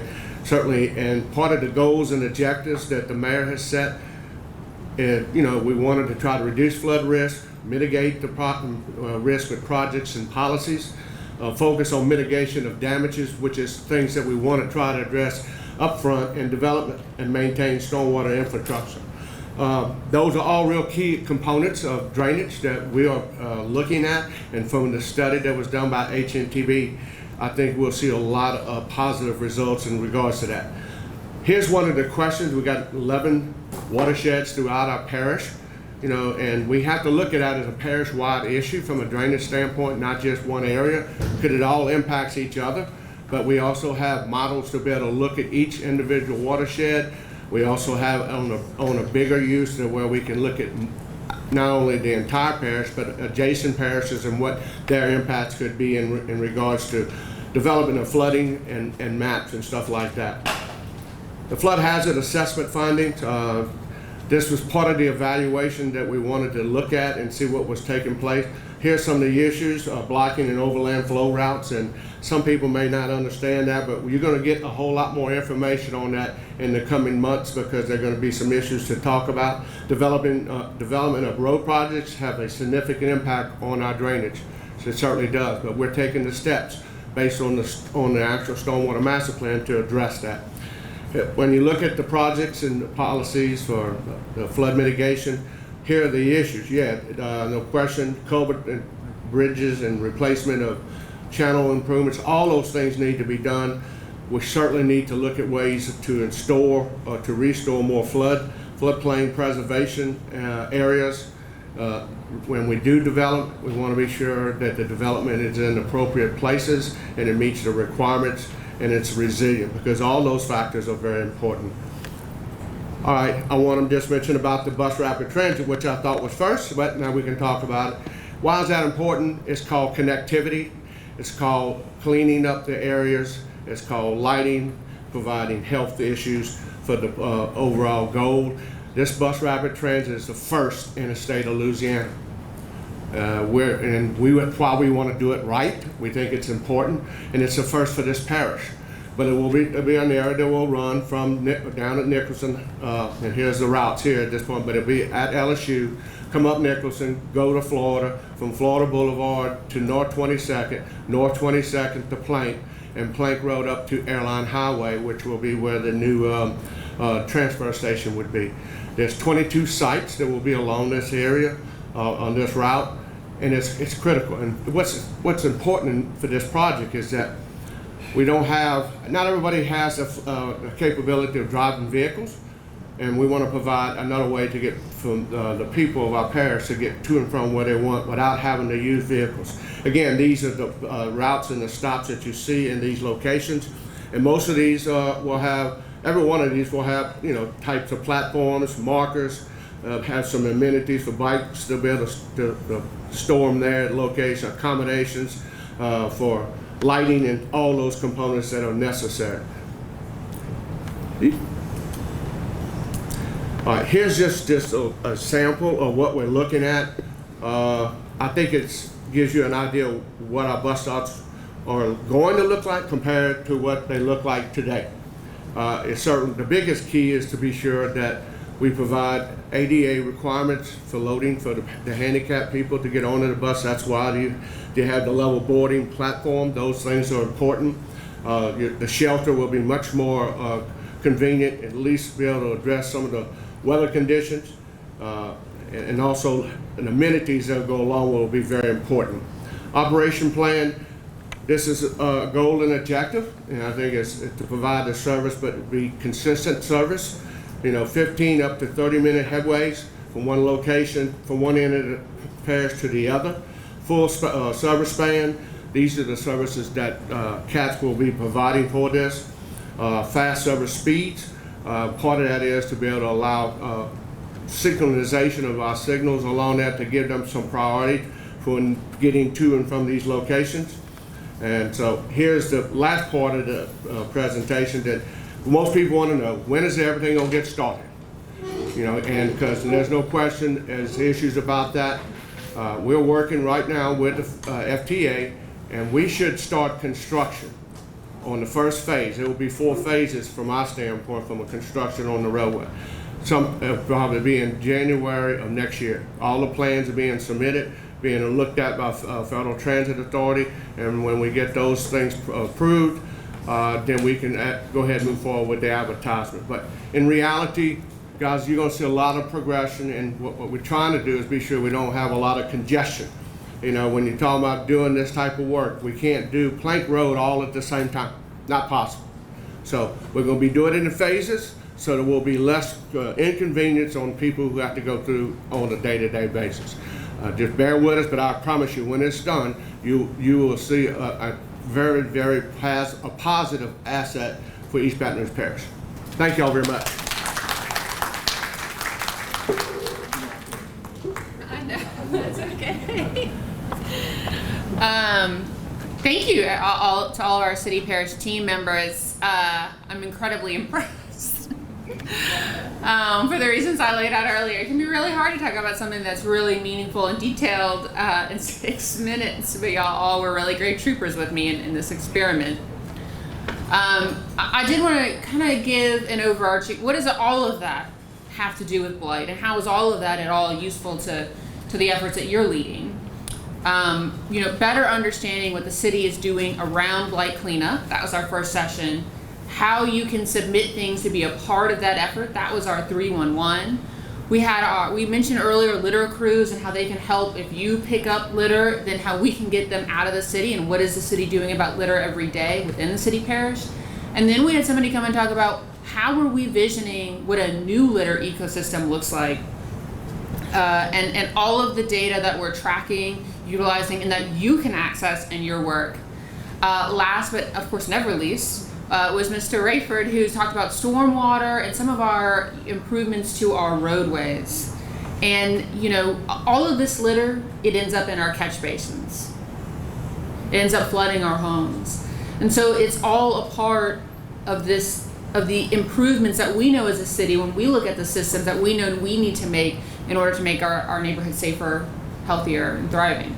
So I'm sure that we all have a lot of that we would love to know more about all those different initiatives. I encourage you to go find them before they run out of here. But I do want to try and keep us on schedule. So the next part is not us talking anymore, but we're going to move into breakout sessions. And this, we really want to be an informal conversation where we're kind of working together. We've got some people that we know a lot about this topic, but we know you all know a lot about these topics, so that we can have a conversation about what we can do to first improve our communities, to clear the titles, that's that breaking barriers, to clear the titles we were talking about earlier. And then how can we create districts to honor the community that's there, the culture, the history, and maybe even use some tax credits and hopefully applies for some grants to support the culture in our communities that we don't want to lose.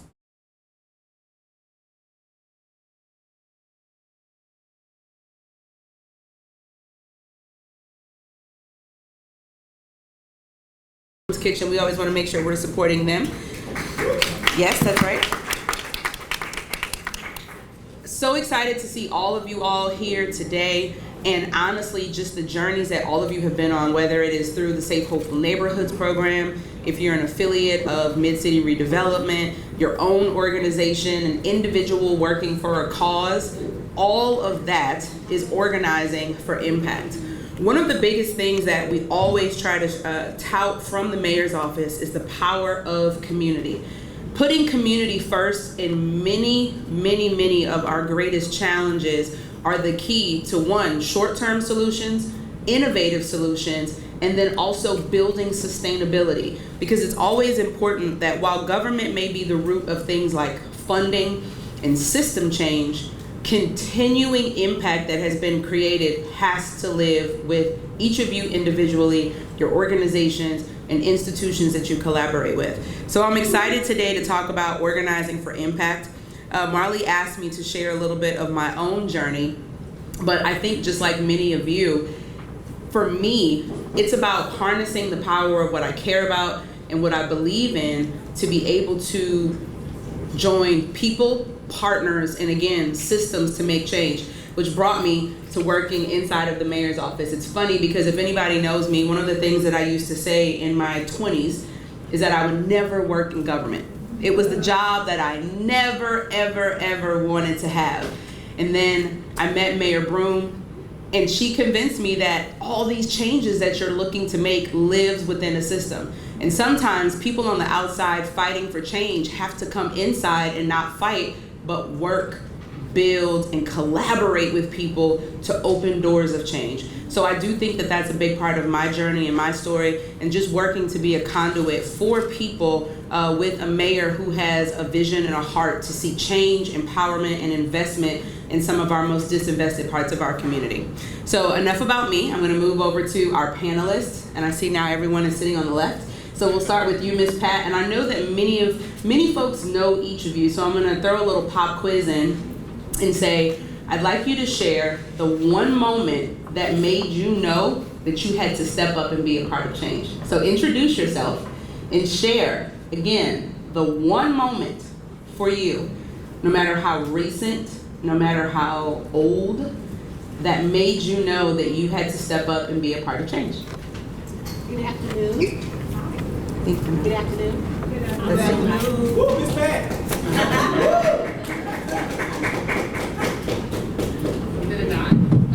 Okay, all right, good afternoon. So, Pat LaDuff, and I run the Blight outreach for the mayor's office. So we have 8 agents on our team that go out into the districts and meet you guys and encourage you to come to meetings like this. And then I also run 2 nonprofits, which is Scotlandville CDC and KADAW. And the beginning of KADAW is actually the moment I realized that I had to stand up and do something. So there was a drug bust in my neighborhood, and someone threw a gun in the ditch, an overgrown ditch. And a good little boy found it and got curious, took all the bullets out of the gun. He thought it was an automatic. And there was one in the chamber, and he put the gun to my little brother's head and pulled the trigger and killed him. 19 years old, second semester at Southern University. And so I had a very drug-infested community where, you know, anybody could get it, right? And selling drugs and all of that. And at that moment I said, just kill me, right? My little brother's dead, whatever you gotta do, come with it, because I am gonna stand up for change. And that was 30 years ago. Thank you. I don't know how you're going to follow that, you know, but thank you for sharing that moment, Ms. Pat. Yeah, I can't, but I'm going to try. Gina McLaughlin, I appreciate it. Man, that's tough to follow right there. I mean, I too come from a family of loss. I've lost a brother, lost an uncle to violence. I think many of the things that we talk about in this program, I've actually been impacted by. We always say that those closest to the issues are also those closest to the solutions. And so I kind of grew up in all the issues, but also my father, I am him reincarnated, right? He was doing many of the things that I'm doing, just wasn't getting paid to do it. And so I'm trying to find a way to actually monetize some of that and force those that actually have budgets to actually employ those that actually are trying to solve the issues. If I could maybe identify one, I tell this story often. I was in high school, came from Memphis originally, and we had all Confederate, like everything back in Memphis, right? But we were slowly changing some of those things. We changed my middle school, the mascot. We changed, I think the high school I was going to, we changed that mascot. And then I ended up in Baton Rouge and my neighborhood, every single street was a Confederate street name. And then I ended up at Robert E. Lee High School, right? Home of the Fighting Rebels, right? And so, but as a normal teenager, you're worried about things that all teenagers should be worried about. You know, what am I going to wear? What girl who I might be interested in, or you know, prom, things of that nature, right? Teenage things. But I did feel deep down I was disturbed by a lot of the imagery. I mean, at that time, I tell you the amount of Confederate flags that you would see, you know, in a just a day, right?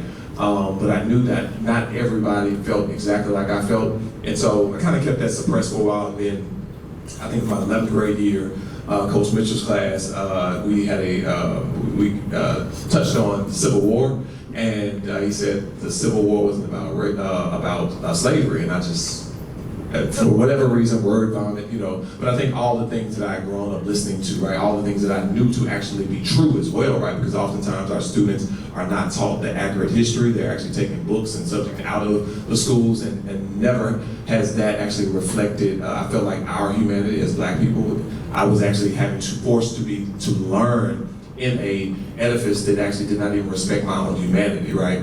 And so from there, I started to kind of, I didn't think of it as organizing, but I started getting some students involved, and we had a school-wide referendum to change the name, and that went nowhere. Now let me take that forward, I'm showing my age here, about 20 years or so, right?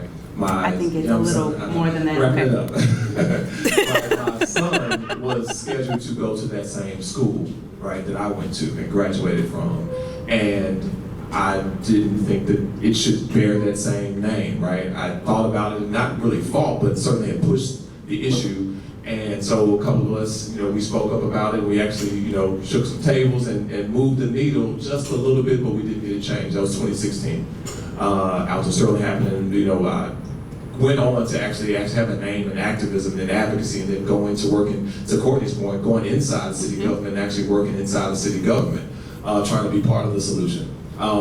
Moving 4 years later, my daughter then was scheduled to go to that school, and even though we didn't get it changed in 2016, or when I was in school, we were able to kind of push the needle over the edge and actually get it changed for my daughter. And so I think that kind of is a full circle moment for me, and I kind of knew that I always had to use my voice. And voice, even though the lesson I learned, I close here, is that sometimes you are fighting for generations unborn, right? And so when I was starting in 11th grade, actually didn't affect me. I graduated, my degree says Robert E. Lee High School, right?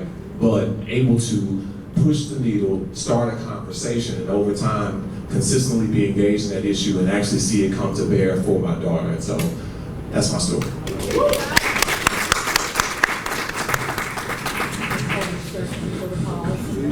They're making this harder and harder. Don't feel the need to go as long, but just drop the thing, go for it. It's okay. Okay, my name is Angela White, and I'm here representing the Federation of Greater Baton Rouge Civic Associations, which is the federation of HOAs across the city. And in East Baton Rouge Parish, and it's over 100. But how I got to this point, I think from the beginning, I've always had a sense of what is right, what should be done, and willing to take and speak out for change. I'm not gonna go as long as this guy. So, so I think if I had to say the first moment that I recognized that was in college when, there used to be a time when there was always, should Southern exist or not? And I actually organized with some others the key speakers and the protests and the march from Southern to the Capitol. I'd forgotten about that. But fast forward to why I'm here today for Blight. When I moved back to Baton Rouge as my mother got older and needed some assistance, I came to be of help to her and realized that I grew up in Baton Rouge in a nice neighborhood, but the dynamics of in the past, when neighborhoods everyone did what was right to keep your neighborhood up. Everyone was, I would say, peer pressure and conscious of what was going on. Whether you had a little money or not, people cared about keeping their neighborhood clean. I grew up in Southern Heights, and what I realized is that it's more work today.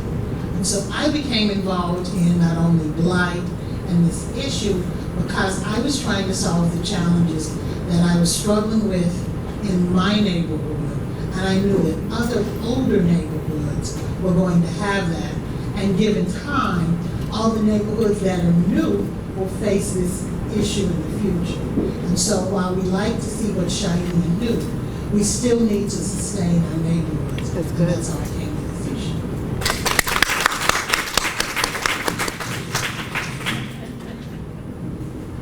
Thanks, Angela. Good afternoon. My name is Alfredo Cruz. And since you asked that question that way, it takes me back to my childhood in Nicaragua. So in 1979, my family came to the States because of a war that broke out in Nicaragua. And I remember since I got here, I've been wanting to go back. So when I finished my undergrad, I went back. My dad got me a job at a university to teach English, and it didn't last very long. I tried to come back, and I couldn't come back because my green card was expired, and I did not know it. And so I was stuck in Nicaragua, and stuck because I left everything I owned in my college dorm, thinking I would be back in 2 weeks. Wow. And I didn't get back for 6 months. And in that time, I learned how passionate people were to fix problems in their communities, much like you. And they just didn't know where to start. And I had no idea that all those college frat parties that I put together were gonna come into use to organize events, to organize beach parties, to raise money to fix the children's school and fix the chalkboards and make sure like we pay transportation to get the children's books to these rural places. Everything just came into place for me, and I knew that I had gone to school and joined a frat and learned how to do all these things for a bigger purpose than just to have fun. So I came back with that purpose to learn as much as I could so that when I went back, I could really make a difference. And I've worked in philanthropy for 20 years. I worked at the legislature for 6 years in Florida.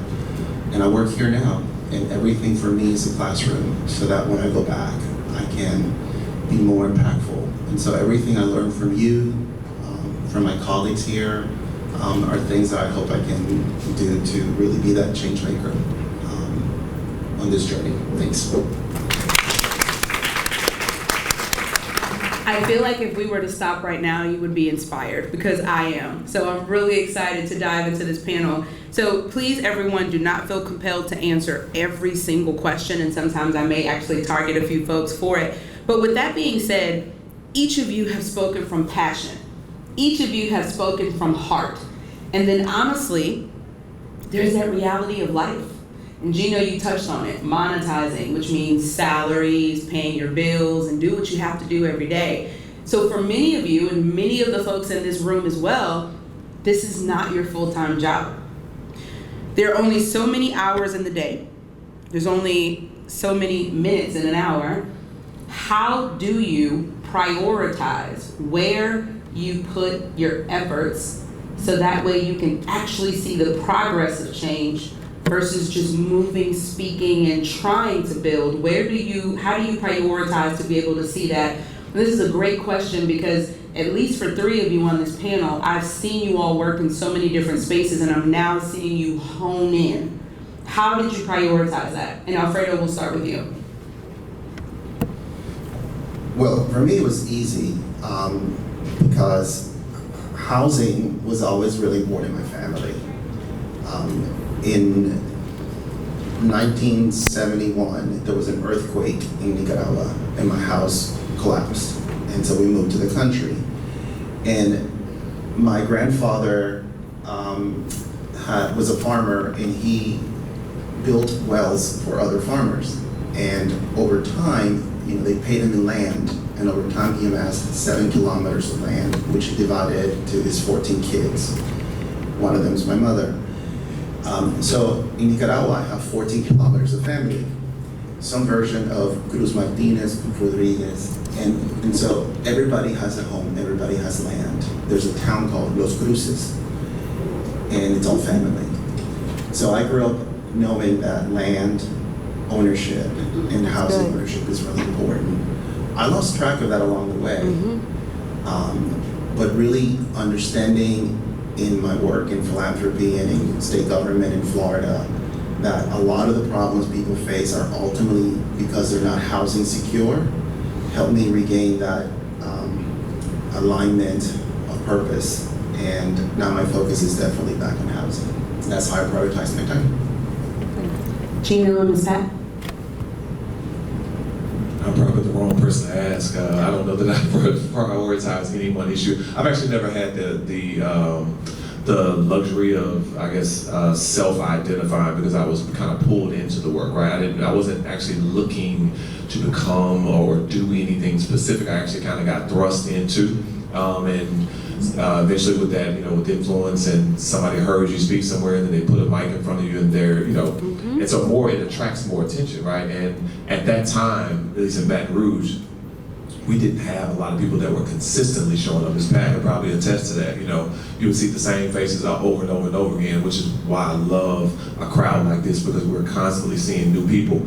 But to answer the question, even though I haven't had an opportunity to really self-identify, I will go from a meeting that's talking about housing and then it's community development and then it's transportation, education, right? It's my day can be a blur, right? But I think our cohort can tell you one thing that that has been at the core of this work specifically for me has been trying to uplift new voices, right? Yes. Light some additional fires, yes. And so that those individuals, we can put enough information and resources in front of you, you'll have the opportunity to self-identify, right? So I think that's kind of my work, is to try to light some new fires. I certainly work with a lot of youth. It's probably the heart of what I really do is working with youth so that they can, again, self-identify and go back into their communities and solve some of those issues. So hopefully that kind of answers it. It does. So with me, it's identifying, first of all, people like you, right? Because running 2 nonprofits, Scotlandville CDC, we have a board, and then we have an executive director. So basically, for that organization, you're just pulled into meetings, but the meetings are still associated with improving our community because that organization builds houses for first-time homebuyers. You have to have people that are interested in buying houses. So the core of what I do, I remain in a space that's interested in what I'm interested in. I started out at Blue Cross customer service, right? When I first started with Kadab. And we had to do, I had gone to Neighborhood Works, I think, in Noosa during that time. This is 30 years ago. And it said you have to find block captains for every block. So by having someone identify every street, they're always working in the area where they're best interested. So I say to you, work with people that are interested in what you're interested in. And so that's how I do my schedule. So now that I'm with Blight, then I'm continuing to do what I was doing already. I just, for the first time, get paid. This is the first time I've gotten paid to do what I do. So when I was with United Healthcare, 27 years, I was their outreach coordinator, right? So part of my job was to negotiate contracts with physicians and the clinics and the hospitals. But the other part of that was to find the doctors that wanted to do business with United Healthcare. So I stay in alignment with what I'm interested in. Where you go wrong is working somewhere and they're not interested in outreach, right? So stay poor. All good answers. I want to summarize some of this for folks that want to take notes or that may be kind of looking for their own calling in this.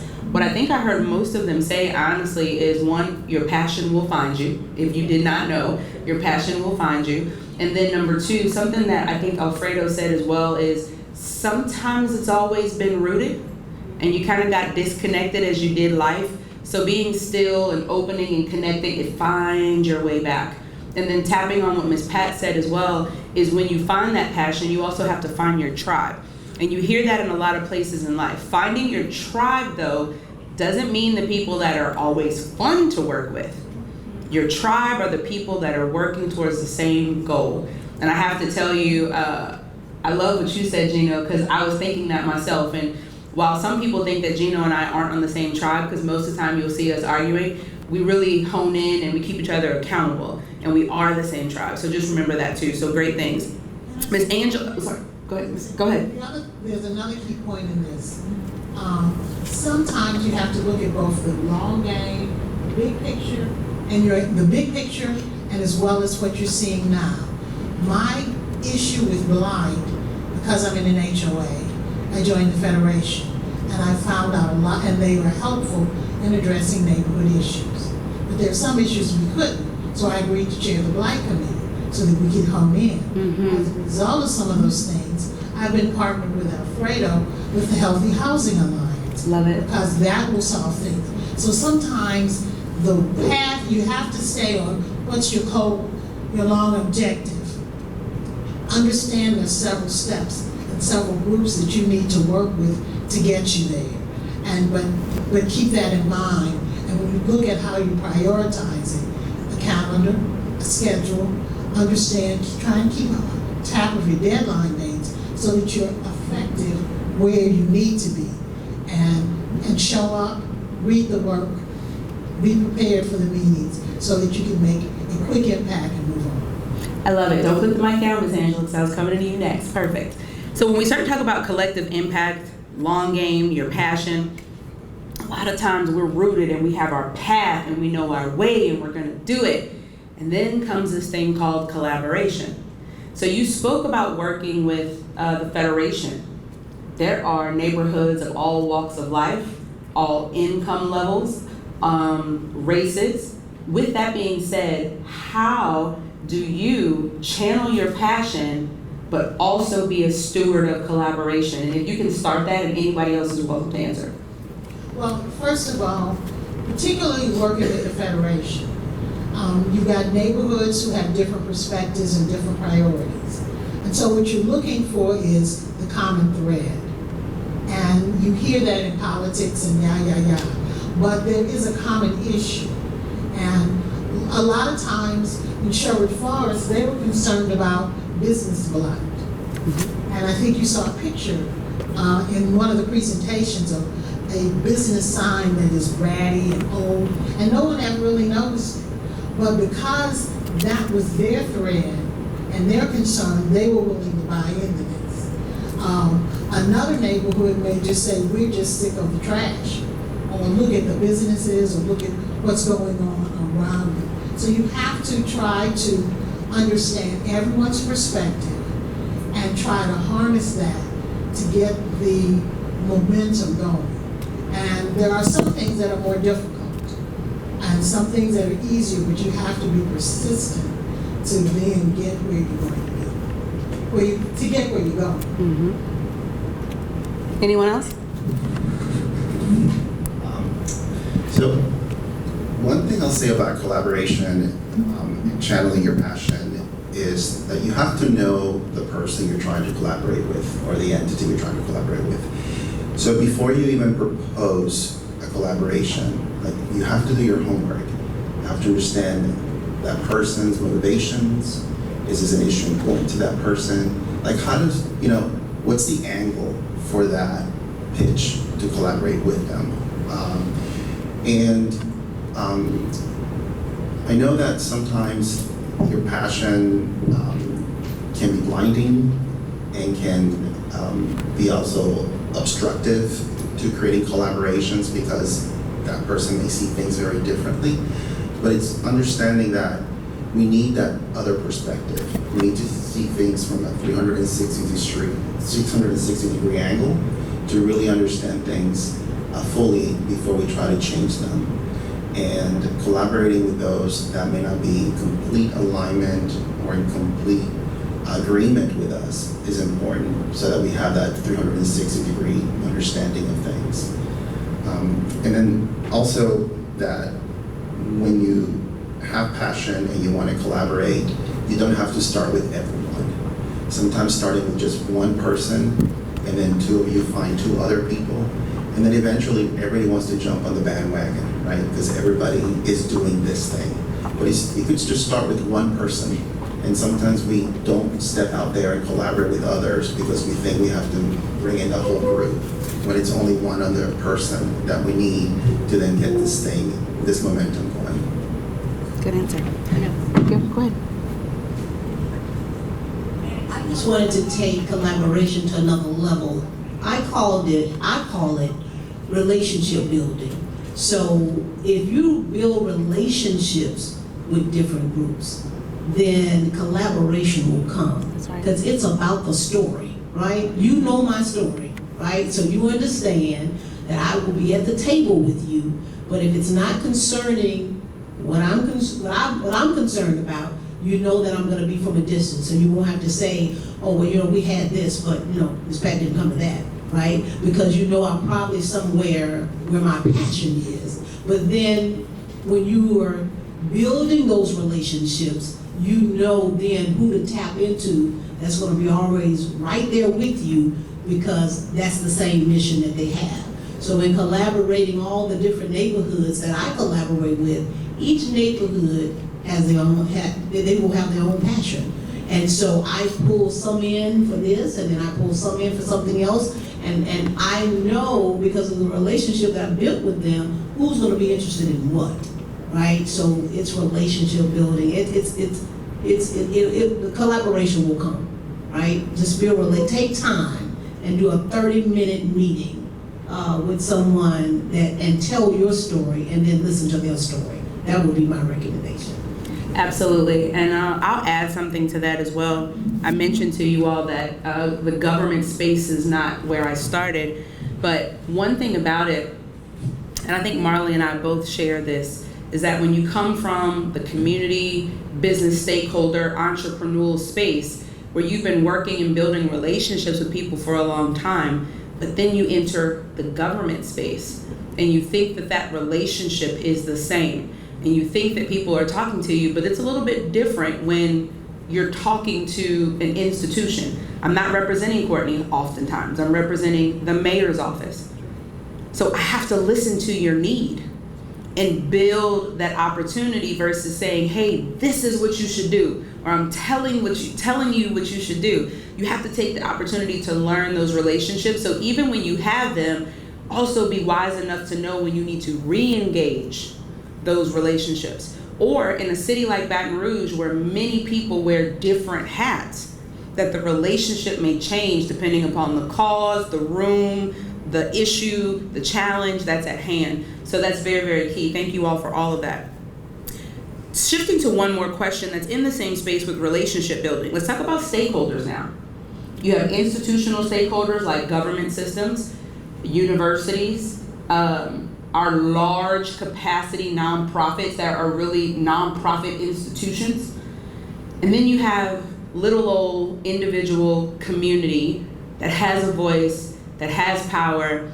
You have a group of people, you're all coming together, you're making some traction, and now you need either funding, human capacity, or resources to change the issue. Let's talk about working with institutional partners from an advocacy space, from a community member space. I know that there's challenges. Let's also talk about some of the wins and opportunities, but I invite you to share a story or a moment that you think can kind of help folks here, and just share that key to success that you learned in the end. And I open that to anyone who wants to share. I'll take the liberty since I have the mic. So I think I'll use Resident Leader Academy as a perfect example of that, right?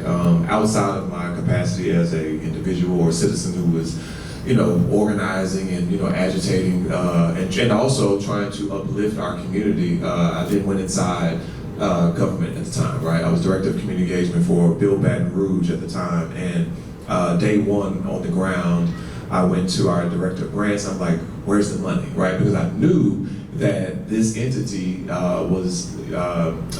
their mandate was to administer the CDBG dollars, hot oil, ESG. Ask me what those mean later. But there's a lot of money at stake, and I knew that most of the people in my community had no idea that pot of money even existed, right? There were a few that did, and even the few that did, what I started to realize even they didn't have the capacity to adequately apply for those dollars. When they did apply, the application kind of lacked, the substance or it needed direction, right? They needed training, and so I would hear some of my colleagues that looked like me, right, would complain, right? Like, man, every time we get an application, they want the money. They always tell us they want the money, because I would tell them, hey, look, go get that money. But then when they put in the application, again, it did not quite meet the muster, right? And so I would turn to them like, look, instead of just complaining about it, it is our job, if we're gonna be in these seats, and we gotta utilize these seats, right, to help the people that we know need the help. So let's do something about it, let's create something, right? And it's like, yeah, you always trying to create something. And so I started to rack my brain, and the way God works, He puts you in position a lot of times, right?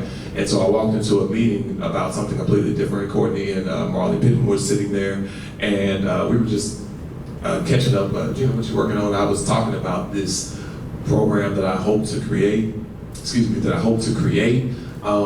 they both like, oh, wait, hold on, we got something like that, right? And it was a different version of what you guys are part of, but it certainly was the grandfather of, right, of this current program, right? What I was talking about was something a little more localized, a little more intensive training, all of which you've actually been exposed to now, right? And so it was about utilizing now these relationships that I'd had, because Marley and myself had already worked closely for a while. Courtney and myself go back, but we were also now working in our professional capacity together a lot, and now thinking through what does it look like to pull this off? Where do the dollars lie, so that we can actually fund this sort of a program? So I think the first part of that is I created myself and my director of grants, we created a grant, right? A community improvement project grant, and it was written specifically for these 5 particular targeted neighborhoods, and even those neighborhoods struggled to actually apply for those, right? And so when Marlon and us were talking, we were like, well, we got to make grants that actually, we have to teach you how to apply for grants, rather, right? And so a lot of these experiences actually went into the experiences you guys have had in the actual cohort, but it took a lot of collaboration. It took a lot of outside expertise, meaning people that didn't work in the office, bringing them into the process, and then making sure that we also tied that into the structural power that existed, right? 311, Fred Rayford, drainage, Courtney, and all the different people that you saw up here today. A lot of times we brought them into the actual program. And so that's really my story. I think this academy is a really great example of what collaboration, but more importantly, how we censor the needs of individuals and actually create something that's powerful. That's good. Anyone else? Yes, I'll talk about collaboration. So here again, when you build those relationships, a lot of times people will come looking for you. So what we have is, because at the lower level we don't have the expertise to write those type of grants, then you have to tap into the people that have the expertise, but they can't do the outreach. Outreach is the most powerful thing that you guys have in your pocket. Your gift will make room for you. That's right. Because you have the connection with the community, you can collaborate with anybody who's got the money. Because we collaborate with Southern University. They have go-goos of money. They have all the smarts to write the grants, but then they get the money and they can't do what they say they're gonna do because they don't have outreach capacity, right? So they have to come to you, right? And so if they already know your story, because you've already spent time with them to build that relationship, they're gonna call you. Or when you hear about it, if they haven't called you, then you can call them. And that's with Exxon, that's with the City-Parish, with all of the different departments that Gino was talking about. And now we even have the wildlife fishery on board. I've just heard that they have a Blight grant, right? So basically, it's about collaborating and pulling all of those resources. Whatever neighborhood you're in, you find out what's available in that neighborhood, and then the next word that you never should forget is accountability. Right? Don't sign up for it if you're not planning on doing it. That's it. Because I'm going to hold you accountable. Amen. Thank you all. I want to share a couple of things too to piggyback on what Gino and Ms. Pat said. First off, for any individual group or organization that wants to learn more about the grant process, there's something that every grant program has called technical assistance. Technical assistance. And technical assistance is a very technical word for help. Every grant program, listen, I'm telling you, every grant program, you'll see it, TTA or TA, and you hear folks talking in jargon. That's one thing about us government officials. Sometimes we get so caught up in what we're doing, we start to speak the language that no one else knows. And it's not intentional, but you have the right to ask those questions. And you have the ability to get technical assistance. So if you see a program out or you see a grant out, now here's the thing. If a grant, an RFP or proposal is being put out, you do have to know when the technical assistance period or the question period opens, because we have blackout periods. We have guidelines as City-Parish that we are supposed to operate in, and when we can and can't answer questions. So sometimes when directors or ACAOs are not necessarily answering your questions within a grant period, it's probably because we ethically, legally cannot. However, the best time to ask is when a program is over or the application period is over, and if you didn't get it, you can go back to that person to say, walk me through how I could have strengthened my application. Those are things that are available to you. If you become a part of a grant program and you find yourself struggling, it is our obligation to get you to the finish line, technical assistance. So start to Google, research, and look up some of those things. The second part of that is I'll be remiss if I don't talk about this wonderful tool that we have called brla.gov. It is Google for City-Parish. We have some amazing directors. Two of them are sitting over there right now, Rachel Lambert in the development office, and Eric Romero, who from the day that I have been here, I have watched him work to make City-Parish more transparent, make more departments put out more information, and everything from crime stats to 311 service logs are all available on brla.gov. There's also a lot of information about old grant programs. We have old video seminars from grants and programs that have went. You can never stop learning enough, because one thing about government programs, all we're doing is repackaging and innovating old programs. So you can start to get some of those foundations from brla.gov. Departments like OCD, Department of Development, have all of our old packages, old programs. The purchasing website has information.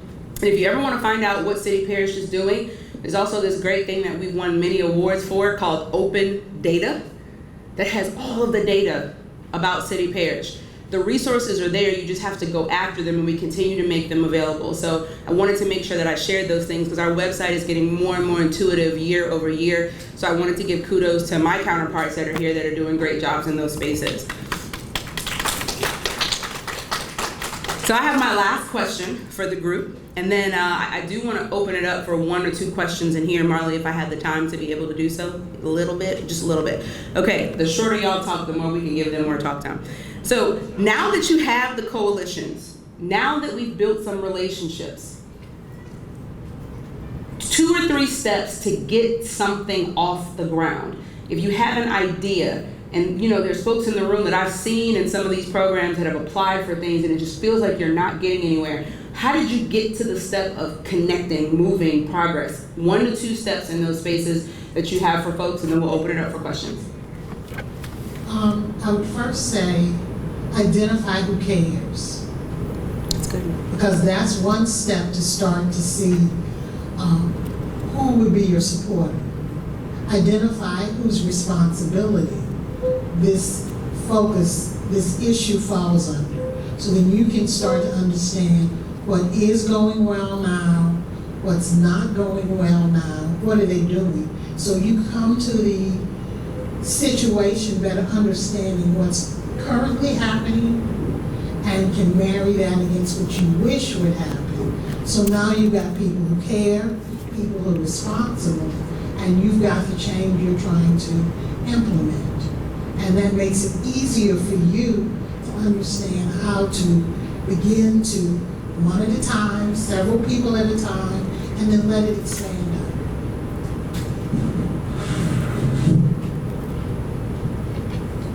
out. Okay, back to relationship, right? So when you have your first meeting, try not to make assignments. Try to sell the dream to your group and let that person take on what they want to do. It's nothing worse than assigning someone something who may not be interested in doing what you assign them.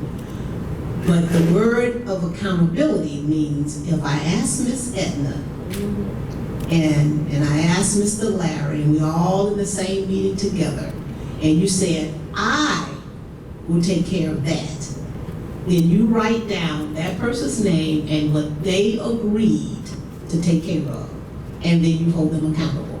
So then you come back to the meeting and you do not allow people to say, I left a message and I didn't hear back, right? I'm keeping it real, because this is what you're gonna hear. I tried to get them, but I didn't get them. Absolutely not. Absolutely not. Go in saying, we're gonna have this done in 30 days, 60 days, whatever you agree on, hold yourselves accountable. And if the person has agreed to do that, make sure you hold each other accountable. That when you come back to the meeting, it's not a wasted meeting. You are bringing back information that's gonna help you get to the next level. We have too many social club meetings. We have too many meetings where nothing has gotten done. All we do is read and talk. Amen. Right? You come back and you say, oh, I don't have it for you next time. Then you come back and got an excuse for next time. Right? Right? So that's what's going to help you get. And you have yourself a timeline so that when it's time to say, let's roll out, you can roll it out, or you may have to extend it 30 days, but then hold yourselves accountable. So that's my 2 cents. Thank you. Alfredo or Gino? I was panicking because I thought it was almost 3 o'clock. And I said, no. It is 1:01. We're 1 minute over so far, but Marley told me I have about 3 or 4 more minutes with you guys, and then we'll let questions go. So you're good. So in my experience, I think it's important to make sure like the whole coalition understands what are we solving for? Yeah. Why are we doing this? What's the problem? To make sure everybody has an understanding of the same thing. What are we doing this for? It's also helpful to know, is this problem costing somebody money? Is this problem causing a cost? Because then sometimes the solution can be framed as this helps save money. And that's always a good incentive to get partners at the table if it saves them money because they're spending a lot of money tackling this problem that you're trying to solve for.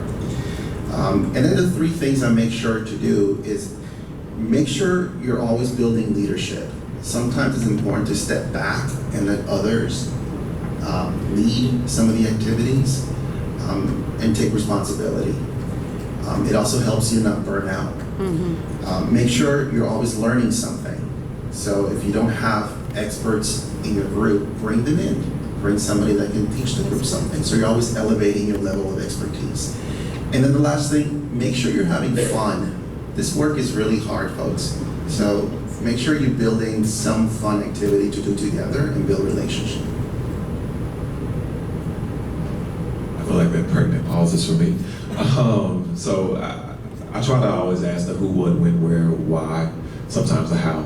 But like the who is, like who are the individuals that care about the things that I care about. If this, to everyone's point, this is all about relationships, all about relationships. I prefer to do the slow work of relationship building. I mean, sometimes it's literally one-to-ones. They don't feel like meetings, right? They're not meetings, we're just catching up, right? We'll go up to Southern Covey and just kind of chat and just talk, right? See what you got going on without any intended outcome, right? Because sometimes those outcomes will actually identify themselves down the road, right? I've connected people to things that are going on that I had going on, or that, you know, they needed me for 2-3 years later, right? Because now I'm actually working on that specific thing, and it all kind of finally came together. But it was so important because I actually had that relationship, and it was one that I knew was one that was going to stick, right? They knew that I wasn't in it. It wasn't transactional. You know, sometimes, you know, the work, it feels transactional. These relationships can't be transactional, you know, and so that's the who. The what is the issue, you know, that you're looking to solve. When there are so many issues, sometimes that's a very hard thing to identify, but find the thing that is kind of closest to you, right? The thing that you actually do have the capacity, maybe even the knowledge base, something that you might have been impacted from. You know, Pat told a story that, you know, something that impacted her, you know. That can be your what, right? The who, what, when, where. The when might be, you know, when we're talking about events, right? You first have to organize the people that you do know, organize the people that do want to be involved, and then if it's an event or something that you actually need to pull upon people, okay, what's the most, you know, time appropriate time? And you have to think about, like, when we do meetings like this, oftentimes we say, well, we have to think about our intended audience, right? Like, what is the best time for them? Which is always not always best for me, unfortunately. Most of my work ends up happening when other people are off work, so I end up working like 16-hour days, you know. But if it's most impactful for our intended audience, that's when we have to show up for them. A lot of times that's weekends, a lot of times that's in the evenings. But if that's where your audience is, you have to grab them and make it easier, you know, for them at that time, right? And so those are just kind of the couple things that I'm always asking myself as I'm picking up any new project, any new work. But when we are organizing, again, it goes back to the one thing that we all talked about. It is relationships. Make sure that you organize within your neighborhoods specifically, because that's why we're here. The things that you care about, there is somebody in your neighborhood that cares about those exact same things. There's Miss Shirley who lives on 17th Street, I might live on Tennessee, right? Well, we need to be talking to each other, right? Because we're all talking about drainage, we're talking about lighting, we're talking about sidewalks, we're talking about transportation, whatever that issue is, right? Somebody in your neighborhood is just as, what's the word I'm looking for? Passionate. They're just as passionate about that issue as you are. And so try to get with them, right? And then connect with people that might have the resources to actually solve that, right? But many of those things, I was telling somebody earlier, there is what government can do. Yes, it's our job to hold government accountable because it is their job to fix a lot of these things, right? But there are things that we can do for ourselves, right? Make no mistake about it. There are things that we can do for ourselves. And so how about we start there? You know, start at the easy, the low-hanging fruit, and then we pull government in. And then if they don't do the things, like I was saying, that if the people that, you know, are supposed to be doing the things they're supposed to be doing, if they're not doing them, we hold them accountable, right? And then maybe that's helping them too, right? Bring them to your neighborhood, show them the issue, right? Help connect them to the stories. I'm going to shut up now because I know that they're telling me my time is up. But I can go I ahead. wanna leave room for 2 questions. 2 questions from the audience. Anyone have any questions? I have 1 hand in the back. Anyone else? Anyone else? Okay, 2 questions. Please direct your question to 1 panelist, please. And I'm sorry, but I want to be respectful of the time. So right here in the corner, and then the lady over here in black and leopard. So go ahead with your question. It's not so much a question, but just to say. Gino's bringing you the mic. Thank you, Gino. Yes, please direct your question to 1 person. But it's not so much a question Yes, as ma'am. it is a comment. When you're doing this kind of work as a former organizer, just make sure you are having fun, that you do build those relationships, but you also celebrate those small wins along the way, because we often get so caught up in what's the end result, that goal that you want to meet. But there's a lot that happens in the process that you should be paying attention to as well, and to make corrections as you go along. So do have fun. But there's also a distinction between what effort is and what passion is. That's good. And so they're not synonymous terms. And sometimes your effort can lead to your passion. Thank you for that. Thank you very much. Over here in the leopard and black. Can you raise your hand, ma'am, so he can see? Yes.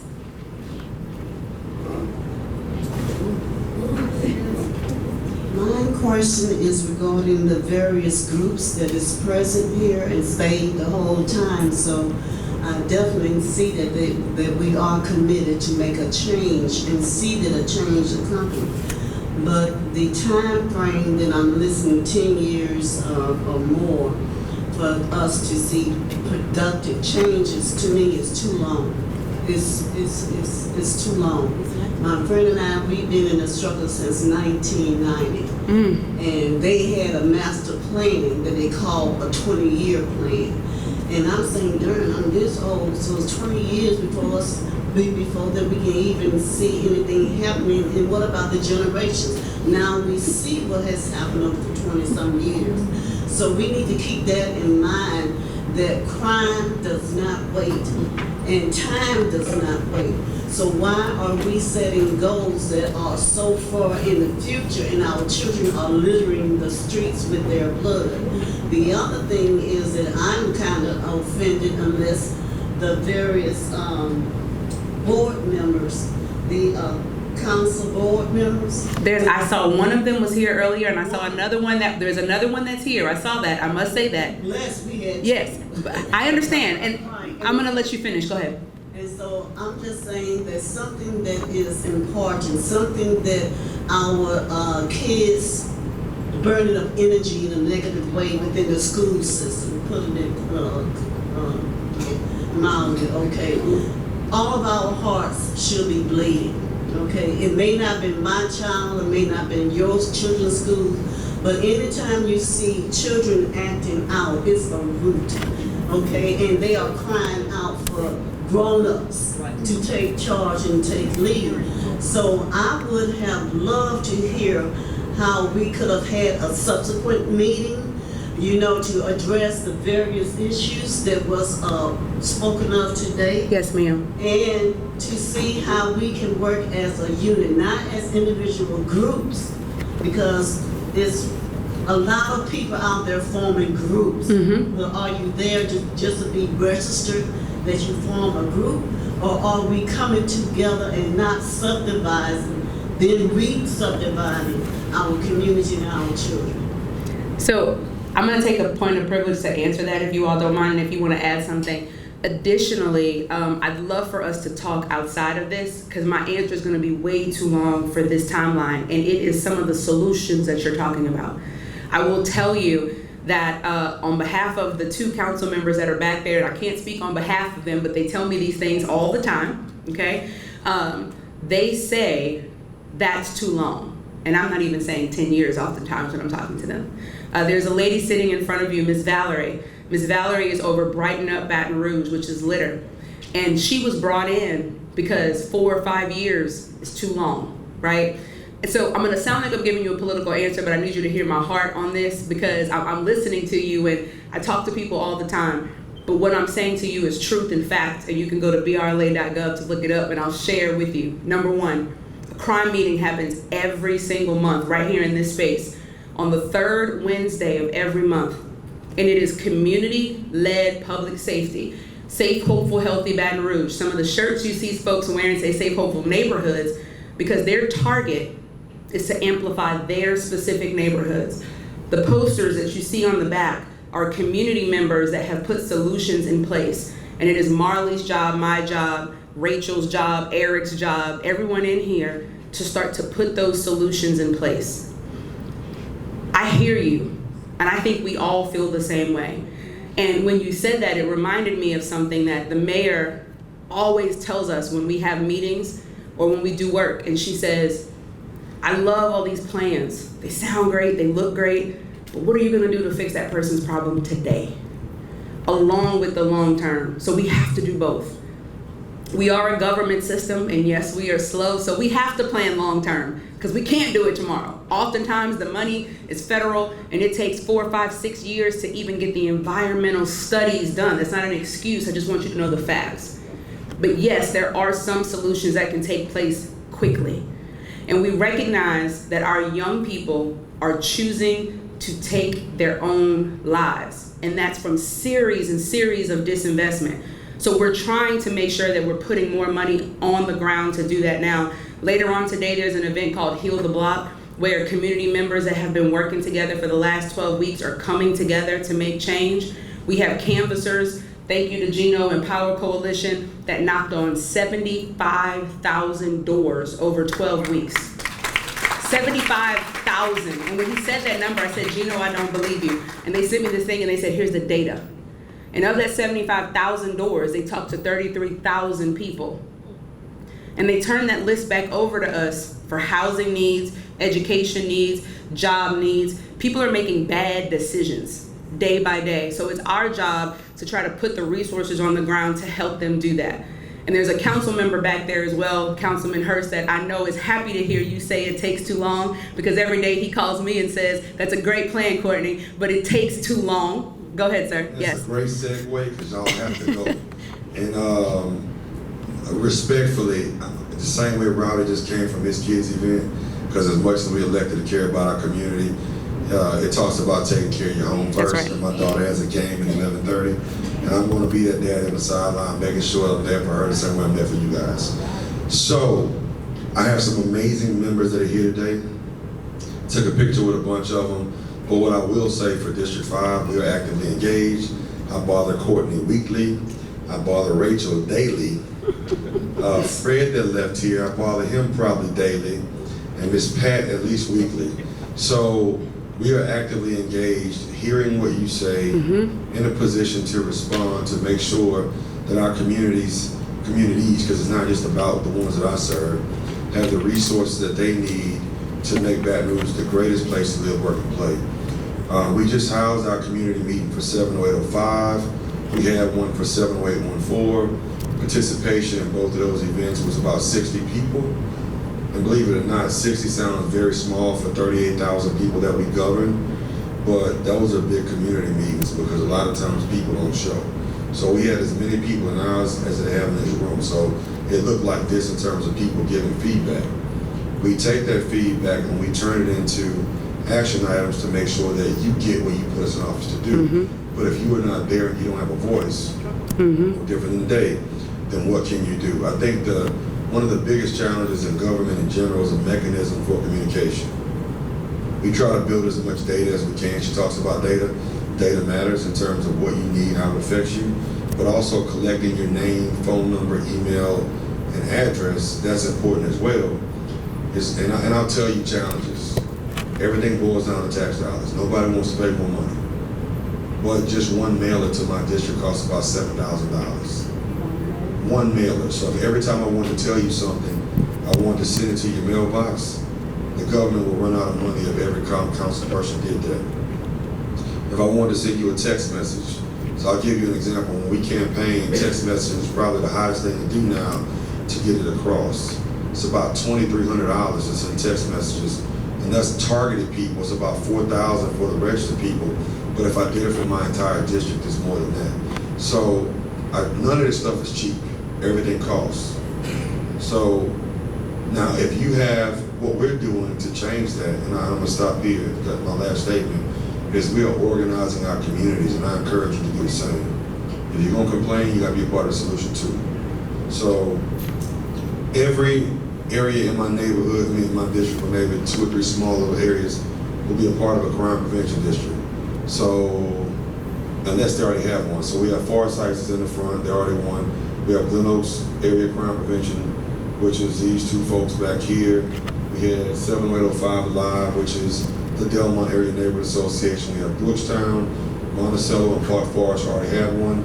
So our goal is to organize our communities with a head, with block captains, so that when we disseminate information, each person is responsible for 10 homes and their blocks in general. So that's good. And so it's free for you to knock on your neighbor's door. If you were here today and your neighbor's not here, my opinion is your fault, because they didn't know about it and you did. So instead of always complaining to the city about what's going on, one of the things we have to start doing is looking ourselves in the mirror and start saying, what can we do to make that same difference that we want the city to do? And literally, if I inform one neighbor, or if I inform 5, and I ask them to inform 5 more, then I've done my part. And now I hold the city accountable to mirror what I'm doing, not to be the only mechanism that disseminates information. So that's how we start to change communities and get the right information. Thank y'all so much. Y'all be blessed. I'm going. Thank you. And we'll definitely make ourselves available to answer more questions and share some specifics to you, because I didn't want to just stand up here and tell you the things that are happening. But this collaborative is a start. And I would be remiss if I did not take one more moment to say, can we please give an amazing round of applause for Marley Pittman, who put this together, right? To bring all these resources together into one space, to make them available. And these are the things that catalyze things to move faster, because we're with you. 10 years is too long. 20 years is too long. And while you'll see the plans and projections state that it's that long, we do have to hold accountability to the steps. And we do have to make sure that what we said in those plans happen. That's why we need every single one of you all in this room today. So thank you for that accountability, okay? Also give yourselves a round of applause and our panelists. And Riley, I'll turn it back over to you. I do want to invite Councilman Browdy to say something. I know that you work a lot with the Gardier, who's also a graduate president. Yeah, just say thank you to all of you for being here. What I see is community-driven solutions as the way we are coming together to address a number of challenges we have in our community. Marley just mentioned Gardier is within the district that I get to represent. We've actually worked with a nonprofit in that area to put together a job fair this coming Wednesday. And so it's always bringing the solutions to the community, to the ground level, to the street level. And you all are here because you actively want to be a part of it. And I'm truly grateful. And I give praise every time to the folks who are on that panel, who have spoken throughout the day. I've had the opportunity to work alongside those folks in some previous roles. And I mean, we truly have some gems in these folks who understand some of the rules, regulations, and how to work through them and how to remain compliant with them. So I always appreciate the value that they add when we have these kinds of conversations. And really and truly, it's all of you, and so thank you very much for being here, and appreciate that you allowed me to come in after my daughter's soccer game. So. Thank you, Ryan.